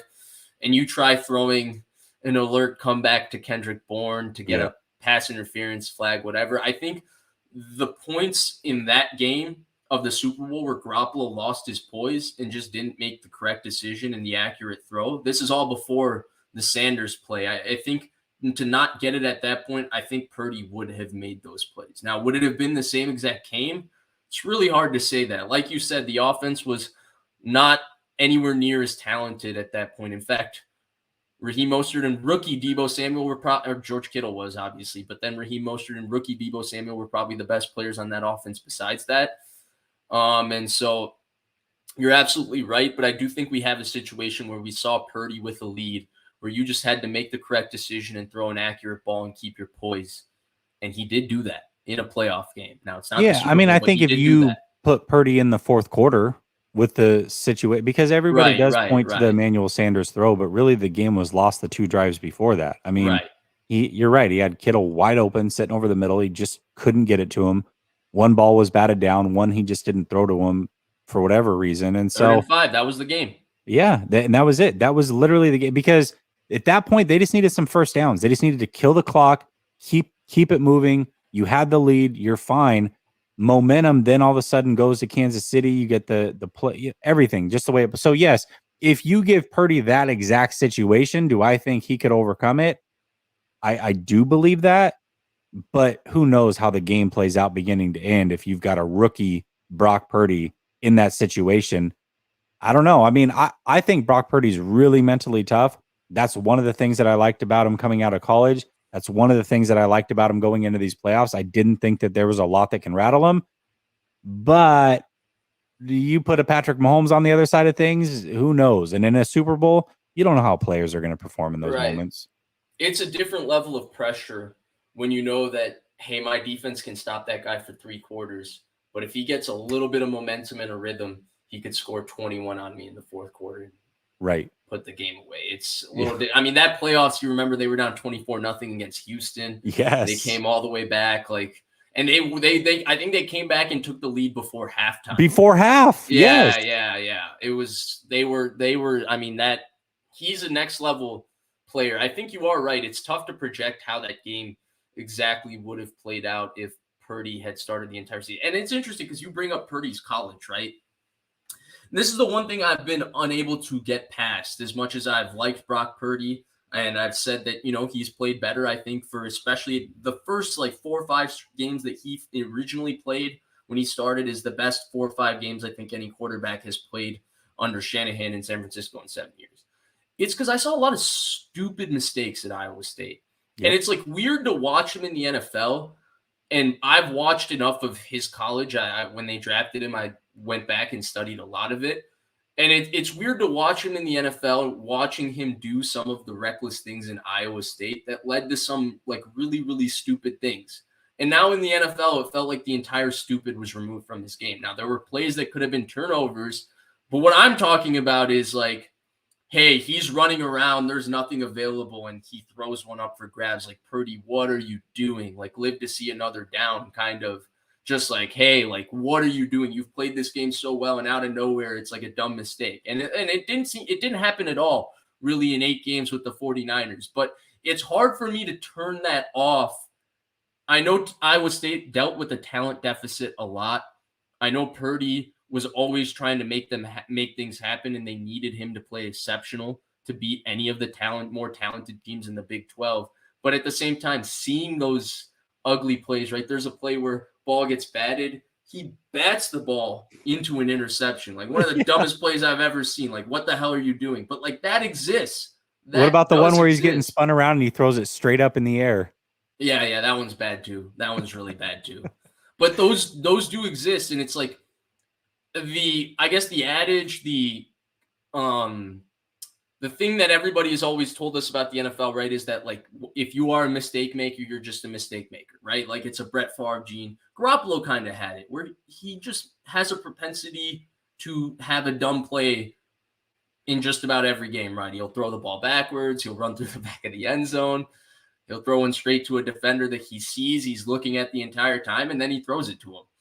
And so he does have a propensity to do that. I don't know if Purdy does or doesn't, but it's been a kind of weird thing for me to talk about him and him playing so well when in the back of my mind, I remember the guy at Iowa State that was running around and smacked a ball into an interception. Like, yeah. It's funny you say that because so going into 2021, before the 49ers had moved up to 12, I'd actually brought him up on Grant's show as somebody that I liked and said, yeah, but he's going back to college. You fast forward throughout that senior year, and there's back and forth with Rich Madrid and I that don't have any views, because I had like 900 followers at the time or whatever. Rich was probably half the account he is now. And we're going back and forth, and I'm like propping up Brock Purdy all season. I'm like, I'm telling you, he's a guy. Then the 49ers get him. I had a 3rd round grade on him. He goes very last pick in the draft. And, then you fast forward to when he's about to start. And I'm trying to tell everybody, I'm like, listen, I liked Brock Purdy a lot. But one thing you're going to get from him is you're going to get that Jimmy Garoppolo, what the F moment. And it comes up at the weirdest times when you cannot afford it. Now, you didn't see it, and everybody's like, oh, you don't know what you're talking about. You're full of crap. I'm glad you saw it, too. It definitely is all over the film when he's at Iowa State. It's why I wouldn't have put him higher than a 3rd round grade. And even that 3rd round grade was a lot higher than everybody else, apparently, in the NFL. But, yeah, I mean, he has the propensity to make boneheaded plays. I do think there were some of those that crept up. Every single one just happened to work in his favor. Right, like the pick against Tampa Bay that had the holding. I think that one. I think the throw against the Raiders where he threw it back across the field, knowing he doesn't have that kind of arm strength. I think he had a second. Yeah, I think he got his arm hit. Kittle was wide open, but he got his arm hit, and Ayuk really bailed him out by going out and getting a ball that he really had no business getting to. You're right, but I don't think there was. Some of the stuff at Iowa State was just flat out stupid, right? Like, no, it was next level. Yeah, he didn't have like that flat out like stupid, like what are you doing like, what the hell was that moment? It was like, even the play that we're talking about that Ayuk bailed him out, right? Like, his arm got hit, but he wasn't making an egregious decision there in terms of using his athleticism or throwing a ball and stuff like that.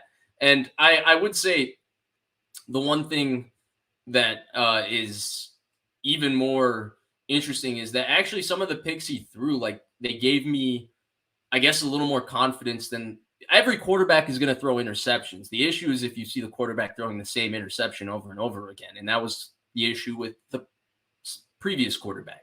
And with Purdy, we saw a little bit, we didn't see that as much, where it felt like he was learning from mistakes that he had made prior, and he was understanding the mistakes he was making rather than just fitting a archetype of, if these things happen, he can play well, and if these things don't happen, he won't play well. Because that's really what Garoppolo was, right? He had a very specific way that he could play exceptionally well if the middle of the field was opened up and things were there, right there on timing, in rhythm. He could really rip the ball and make some big time throws over the middle of the field.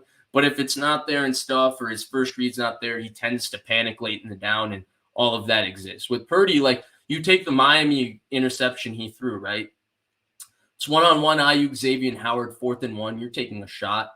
I thought, Not a big deal. I thought Ayuk got boxed out near the sideline. I thought he could have ran a better route, but we're parsing. He threw a 50-50 ball. Xavier Howard went up and got it. But that's not on 4th down, that's not really a pick you're going to get mad at, right? And so there were a few plays like that for him on his turnovers that were, I guess, interesting. But you are right. Like the Trevon Diggs play, again, batted ball, though. It wasn't anything like, hey, he threw a batted ball and he smacked it to a guy. So No, it wasn't. It wasn't exactly the same as what you saw in college. And I mean, quite frankly, Purdy's a lot smarter than Garoppolo, I think, and he has the mobility, so he doesn't have to panic if things aren't there. I do wonder though how much of that is the way that Shanahan calls his plays and basically doesn't give his quarterback, from what we understand, doesn't give his quarterbacks a lot of autonomy to really change what he's got going on. Sounds like he basically tells quarterbacks, like, this is where you're throwing, you better do it.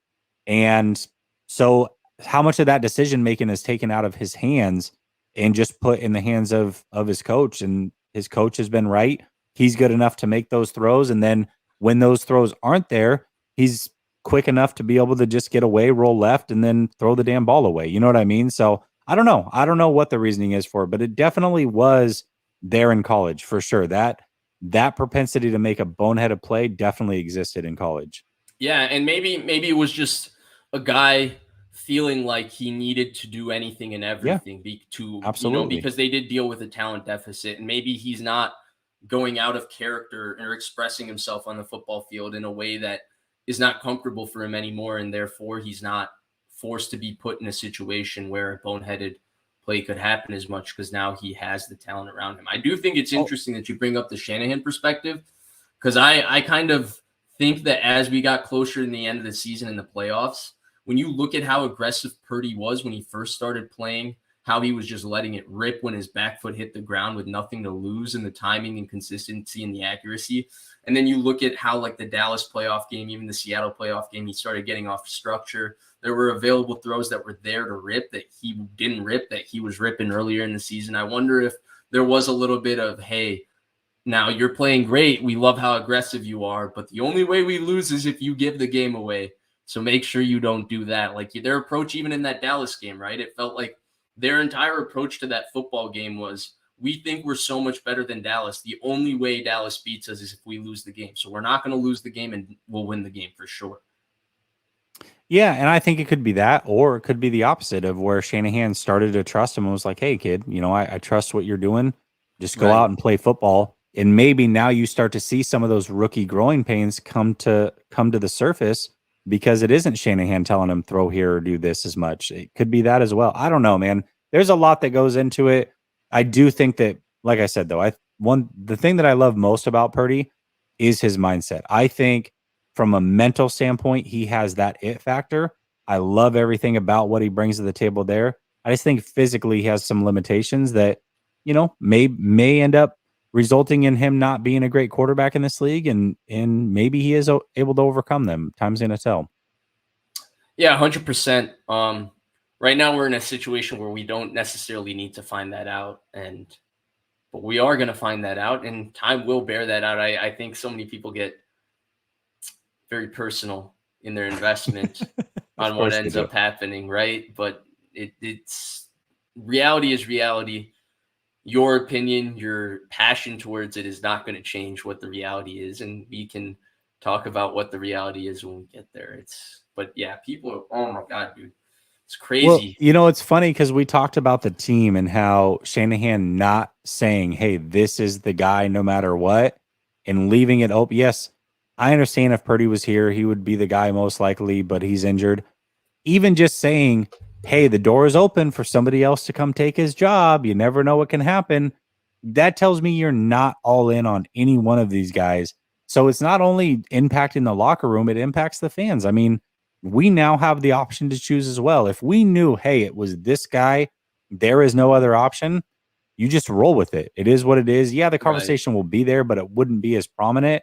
Now everything's open to interpretation. It's like, well, did you hear how he said this? And did you see his facial expressions? And John Lynch scratched his hair. Everything is overanalyzed. And I'm sure it gets annoying, but that's the reality of the situation because they're not choosing a guy. Yeah. Thank you. Say that again for the people in the back. No. But it's great. It can be a little tiresome. Yeah. I've probably talked about the 49ers quarterbacks. I think about them every time I take a shower. I think about them before I go to sleep. I think about them when I wake up. When I'm sometimes in work hours, I think about the 49ers quarterbacks. That's like all I think about. So all we really talk about too on most of these shows, like sure, we can talk about who can be the 8th best defensive lineman on this team or what kicker they should draft or what, third cornerback they should draft or what, 5th round right tackle that they should take who could possibly be a developmental prospect. And some of those things are interesting. I'm more interested in closer to the top 50, 60 picks of the draft. So I'm not really looking that deep at all. But it's the Niners quarterback situation is never not interesting. I mean, we came into this week having no quarterback topics, and then Trey Lance decides to release some footage of him throwing in a 15-second clip of him throwing creates the most massive uproar that it could create. Well, and what's funny too is you've got you have people that will say, "Oh, I'm tired of this. This is all you guys talk about." But if I were to title the show not around a quarterback, I You're bet not you my watching views it. would be cut in a third or cut in half. So you Less, say dude. that you don't want Less. to hear about it, but you definitely want to hear about it. The views say otherwise. Oh yeah, 100%. And everybody's got an opinion on it, which is what makes doing content on it fun for like us. Because it makes it organic because everybody has an opinion. Everybody has a strong opinion they're willing to defend, and opinions are what drive conversation and ultimately content. So yeah, 100%. It's just interesting because you're absolutely right. Like I've noticed that as well. Niners fans, I mean, I put out a video on Debo Samuel. Nobody cared. I put out a video on, Brandon Ayuk. Nobody cared. And that was with Brandon Ayuk tweeting out, I say Trey Lance should be the starter. Everybody cares. I say Trey Lance shouldn't be the starter. Everybody cares. I say Right. Trey Lance. I could say Trey Lance anything. And that's what people care about because that's what people really care about right now, which is the 49ers quarterbacks. Yeah, and you can see like how much people are starving for that content when you had one throw from Trey Lance. One throw from Trey Lance that you couldn't even see his lower half of his body, and everybody went crazy. You posted about it, you talked about it, everybody went nuts. They couldn't get enough and overanalyzing it. And oh my, it's so different than what we saw last. Like, oh my gosh, it Dude, was okay, one can we talk throw. about That's that? it. The outrage I thought was starting to get a little disrespectful. I was like, did I misremember? Was this guy like freaking Tim Tebow like 9 months ago? Is Yes. that why this is a big deal? Right. Like, dude, of course he looks awesome throwing in t-shirt and shorts. That's the bare minimum to be the 3rd pick in draft. Right. Look good throwing in t-shirt and shorts. Yeah, I don't know. The whole thing was weird. And you're right. I think people the problem is with Trey Lance, because we haven't seen enough of him, everybody's opinion of what they had of him coming into that draft process is exactly the same. If you love Trey Lance like I did, you still think Trey Lance is that guy or can be that guy.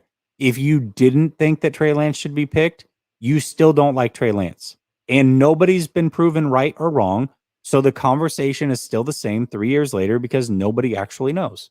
Where do I fall then? Because I didn't like Trey Lance particularly before the draft.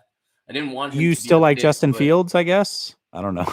no, that one's a complicated question because they didn't play in Chicago. I think there's 2 quarterbacks in this draft, possibly a third, but 2 for sure that I would have replaced a guy I think Justin has Fields real with. talent, Justin Fields with. I would have taken Yeah. I think Stroud is a better prospect than Justin Fields was coming agree. out. For sure as hell think Bryce Young is as well. If they didn't play in Chicago, they should have drafted Bryce Young and said goodbye to Justin Fields.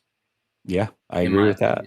Yeah, I think not to move off a topic, but this is something you and I are very passionate about talking about with each other, which is quarterbacks before the draft, especially. But I think this is the one city that size does make a difference, because in October and in November, throwing the ball, having a guy with the ability to stand in that pocket, the toughness to deal with the weather, Justin Fields is made for that.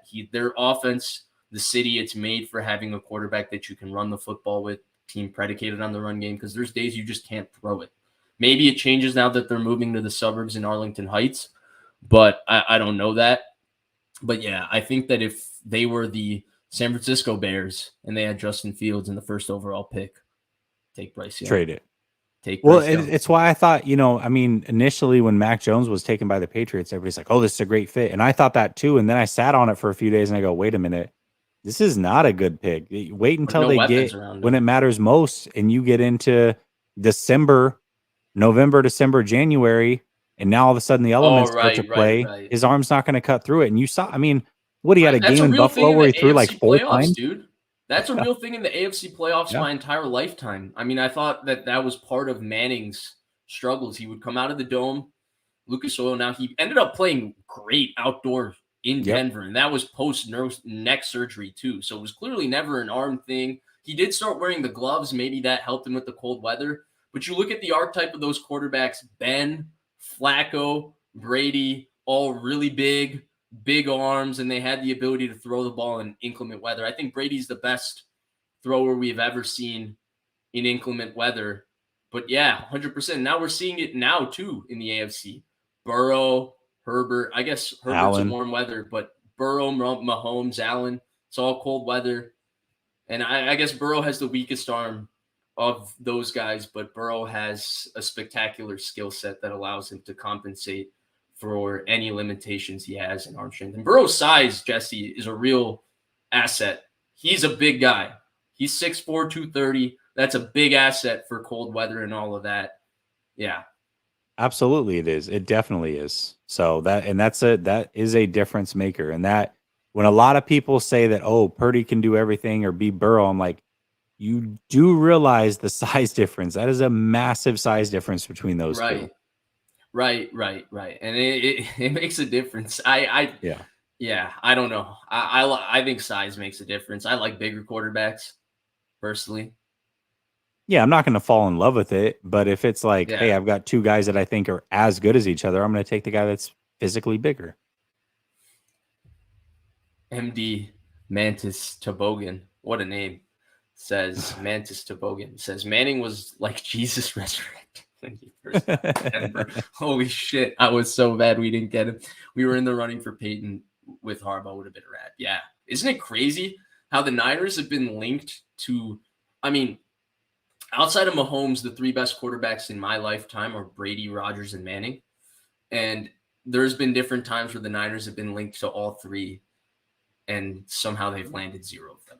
None of them, but they have had the 3 best wide receivers in NFL history on their roster at one point. So they've got that going for them. True. Because Randy had 2012. Yep. Only he jumped in the Super Bowl for that ball. Just didn't have it anymore, man. No. Oh, dude, I thought that too. But did you see how he moved? You know, the first Arizona game that season when Alex Smith went like 18 for 19 on Monday Night Football at Arizona?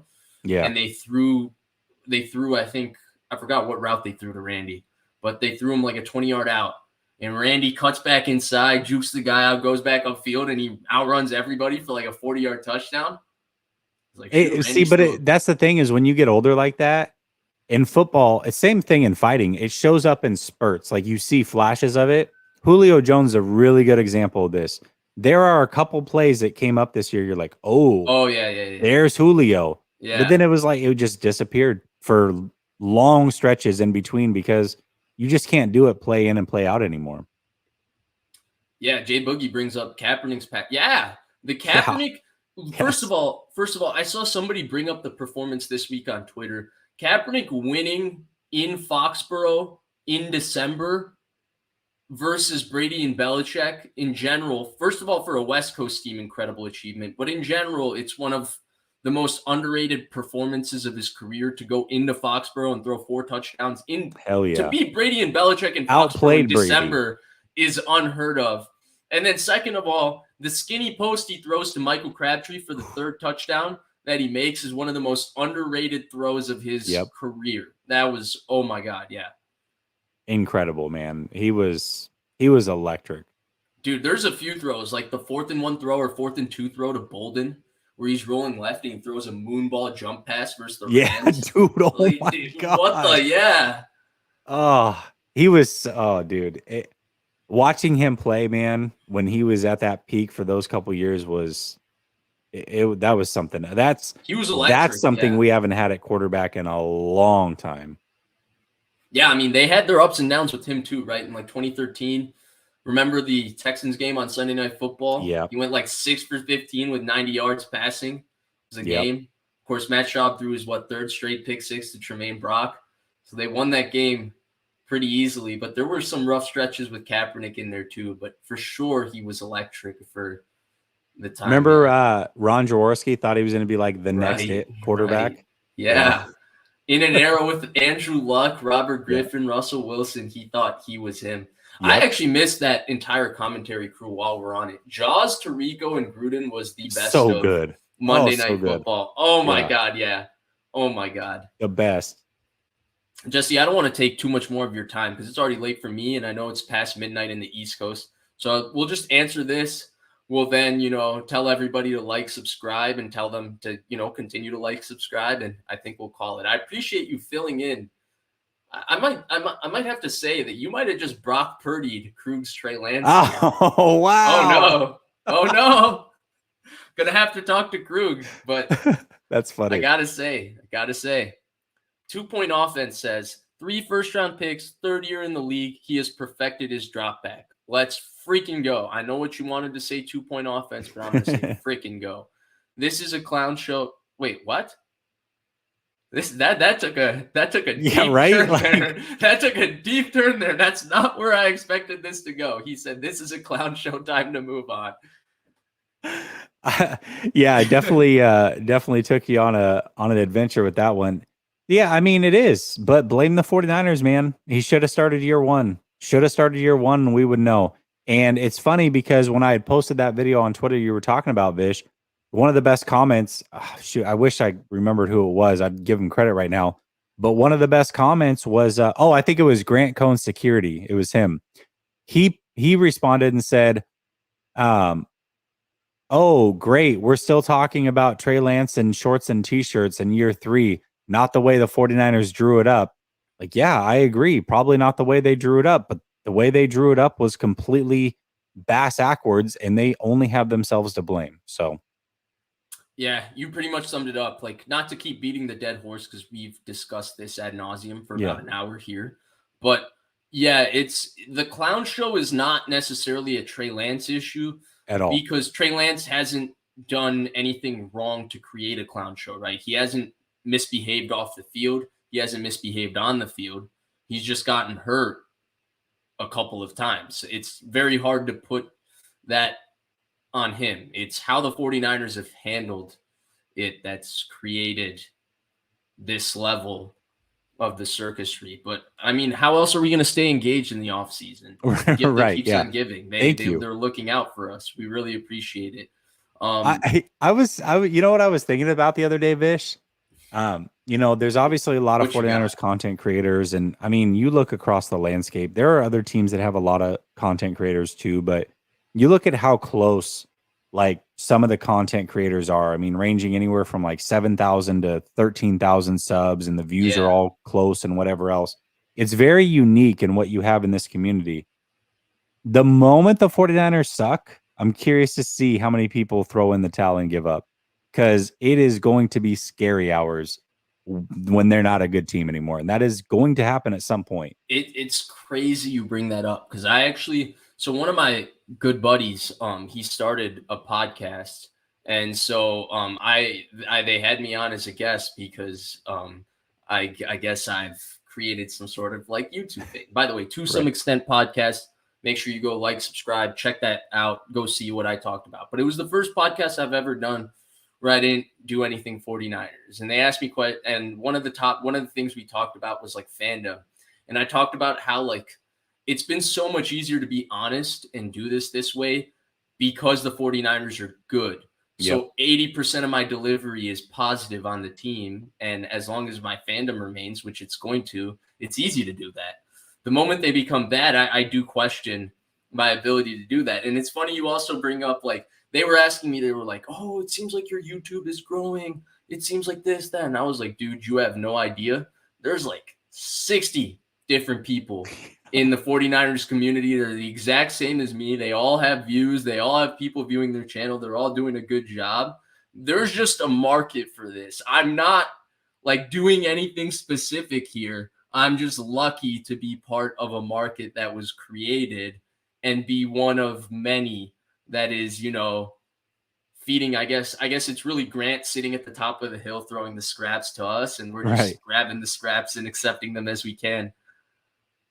Yeah, and it's going to get interesting because I think, it's it's easy, and this is life in general, but it's easy to sit on a perch and feel good about it when things are going well. But once you start facing adversity, some people are going to throw in the towel. And I'm curious to see who those people are and who are the people that stick through it. It's Hopefully, going to we're get more many years away negative. from that That's the happening, though. problem, right? It's going to Do get what? more negative. It's going to Yeah. get more negative. And when the team's losing, it's going to get more personal quickly. And it's the question is, do you have the endurance to deal with that, right? Because the one thing I've noticed, and you and I have discussed this off air quite a bit, it's that like we're just looking for football conversation, right? A lot of the things that we say, it's not to say that what you're saying is right or what I'm saying is right. It's just an opinion. And we're looking to have a conversation about it, push back about it. A lot of people aren't interested in necessarily pushing back. They're just interested in going immediate ad hominem attack, personal attack. That kind of changes the entire thing because you could think my take's a clown take, but tell me why. Like, let's argue, let's debate this, and I'll give you my evidence on why it isn't. But most people aren't interested in going in that direction. And the moment the 49ers become bad, takes will have to start becoming more definitive because we're going to have to start talking about more complicated things that we don't even have to touch on right now, which is like talking about replacing the coach, talking about replacing the GM. Like we can have these conversations now. They're not real because we don't think that that's going to happen. And the coach has overall done an excellent job, and the GM has done overall an excellent job. But if we were talking about this in a Tom Sula situation, a Chip Kelly situation, man, it would be divided. I mean, Exhibit A, Jay Mill is saying I think it would get way worse than the quarterbacks. I think part of the reason the quarterback conversation has only been 90% bad and not reached the full 150% threshold it could reach, like it would be 50% beyond 100% on how nasty that would get, is because there's back-to-back NFC Championship game appearances to fall back on. But if there wasn't, this would be a full-out bloodbath every day. Yeah, and just how many people care? I mean, the moment that your team sucks for a couple years in a row, it's like, you think there's this many fans that really give a crap if the team is bad in April when there's no draft pick until round 3? If this team was coming off a second 6-10 season and didn't pick until round 3, nobody's watching, bro. I mean, there's going to be the diehards that do, but this gets cut into, I don't know, fifths. Like it's going to be very interesting. And so, like I said, hopefully it doesn't happen for a long time. Maybe we just never go back. I don't know, but I hope, that would suck. That I would don't be want to great, think about that because I've kind of also settled finally into a routine of being able to do this as like, unobstructive part of my life and have like the perfect balance. and it would suck because I'm a creature of habit. It would suck to have to change my routine on doing it. It doesn't. I know it sounds selfish, but really, that's all I'm worried about here. Is that having to deal with this? Is that? But official BNA music. I think this is the last comment we'll take, Jesse. I know I got to get you out of here. I appreciate you jumping in. By the way, yeah, thanks for having me. This is a real Brock Purdy performance here. Krug better watch out. Krug better watch out. What's crazy is he's like the biggest Brock Purdy supporter, and so now what does he do? Does he support the Brock Purdy of the content creation game the way he supports the actual Brock Purdy? I don't know. Time's in a I'm gonna have to ask Krug that question. We got some serious questions that need to be asked on the Vish Kumaran Show. By the way, please like, subscribe, share. Also like and subscribe to Last Second Sports. Although I'm 98% sure that if you were subscribed here, you're probably already subscribed there. But I'm gonna. Oh no, Jay Mill is definitely. Was it him? It was him that hates my voice. He's definitely not subscribed to my channel. I'll guarantee that. Dude, I'm actually kind of shocked by that because I feel like your audio quality is like at a different level. I even complained about it to you on Twitter when you were talking about upgrading your setup and all of that. I was like, dude, you got the best setup in the game. Like, I got people telling me, yo, Vish, blink a couple times so we know you're not, stuck in this crazy place with blank white walls. The audio is really good. He just doesn't like my voice and he doesn't like my take. So that's one person that I'll guarantee is not subscribed to Last Second Sports. Go change that, J-Mill. We both like you. Official BNA Music 88 says, the way people talk about Trey, you would think he got rubbed like what? Dude, gosh. Or was hated like Will. Is this Russell Wilson? That's Wilson. Yeah. No, I think he's talking about Zach Wilson. He's talking about his teammates hating Zach Wilson. Okay. Why can't he get grace like Allen, Microwave Society, SMH? The one thing I will say is Allen never really got grace. No. People were ruthless with Josh Allen. Allen just became good. They still are. People say he's not. People tell me today that Josh Allen isn't elite. I'm like, I don't know what football you're watching. If you really think that Mahomes is the only elite quarterback in the NFL, you are high. Josh Allen is a transcendent talent. He is so damn good. I don't get it. Because of the negative perception surrounding the interceptions, but the interceptions have to be taken within context, right? That team can't run the football unless it's Josh Allen running the football. Team has one competent, I would say, real top-notch player as a weapon, and that's Stephon Diggs. Gabe Davis, I think there's 100 different receivers that you could put, or 50 receivers, 100's a little too disrespectful. 50 different receivers you could put in that offense outside on the other side of Stephon Diggs that would outperform what he does. I don't think he's an exceptionally talented player. The Bills don't think that either. Otherwise, they don't bring back Cole Beasley from his couch midseason. And he was splitting snaps with Emmanuel Sanders, who was on Good Morning Football this year, and Cole Beasley, who also retired just 2 years ago. So I don't think their weapons are good. But yeah, in terms of getting grace like Allen, BNA Music 88, I appreciate the point you're making. I think it's a real point, but Allen is not the right example because really what happened with Josh Allen is that he just became good over the COVID year.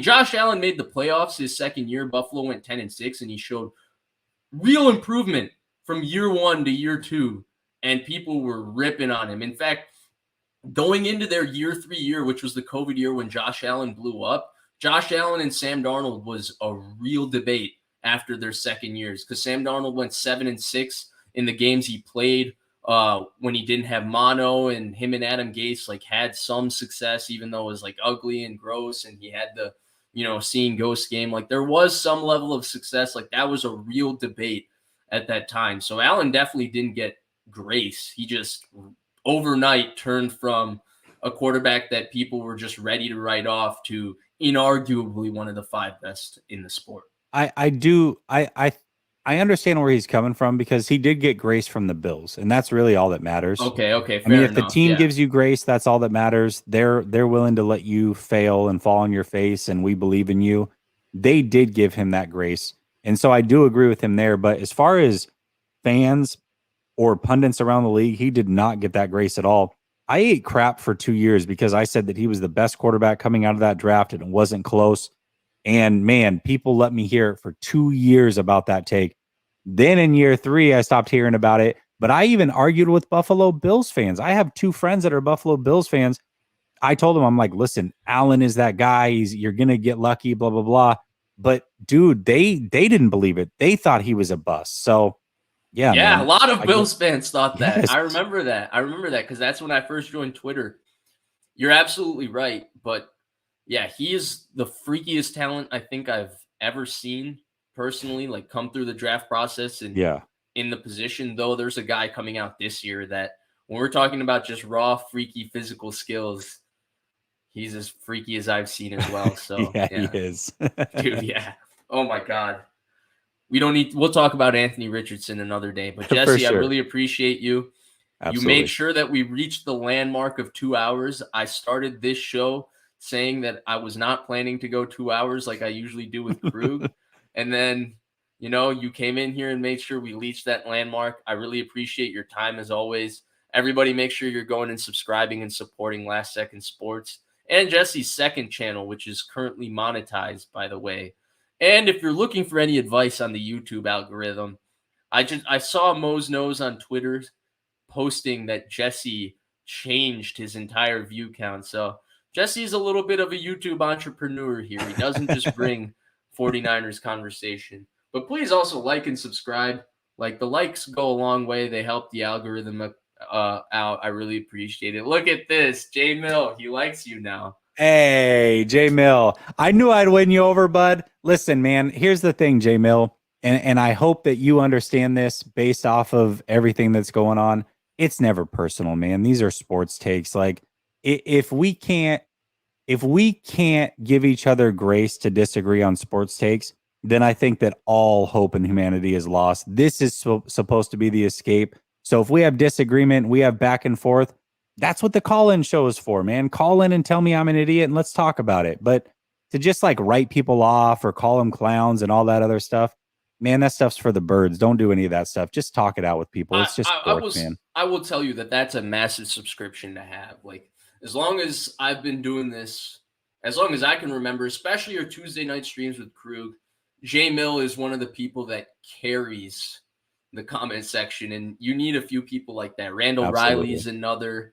There's quite a few people in there that just come in and they keep the show engaging and allow us to do that. So I'm going to tell you guys to like and subscribe again. I don't know how many likes are on this video, but I'm going to say there's not enough just because I'm going to say that. So please do like the video. Appreciate the support, everybody. I'm going to be back.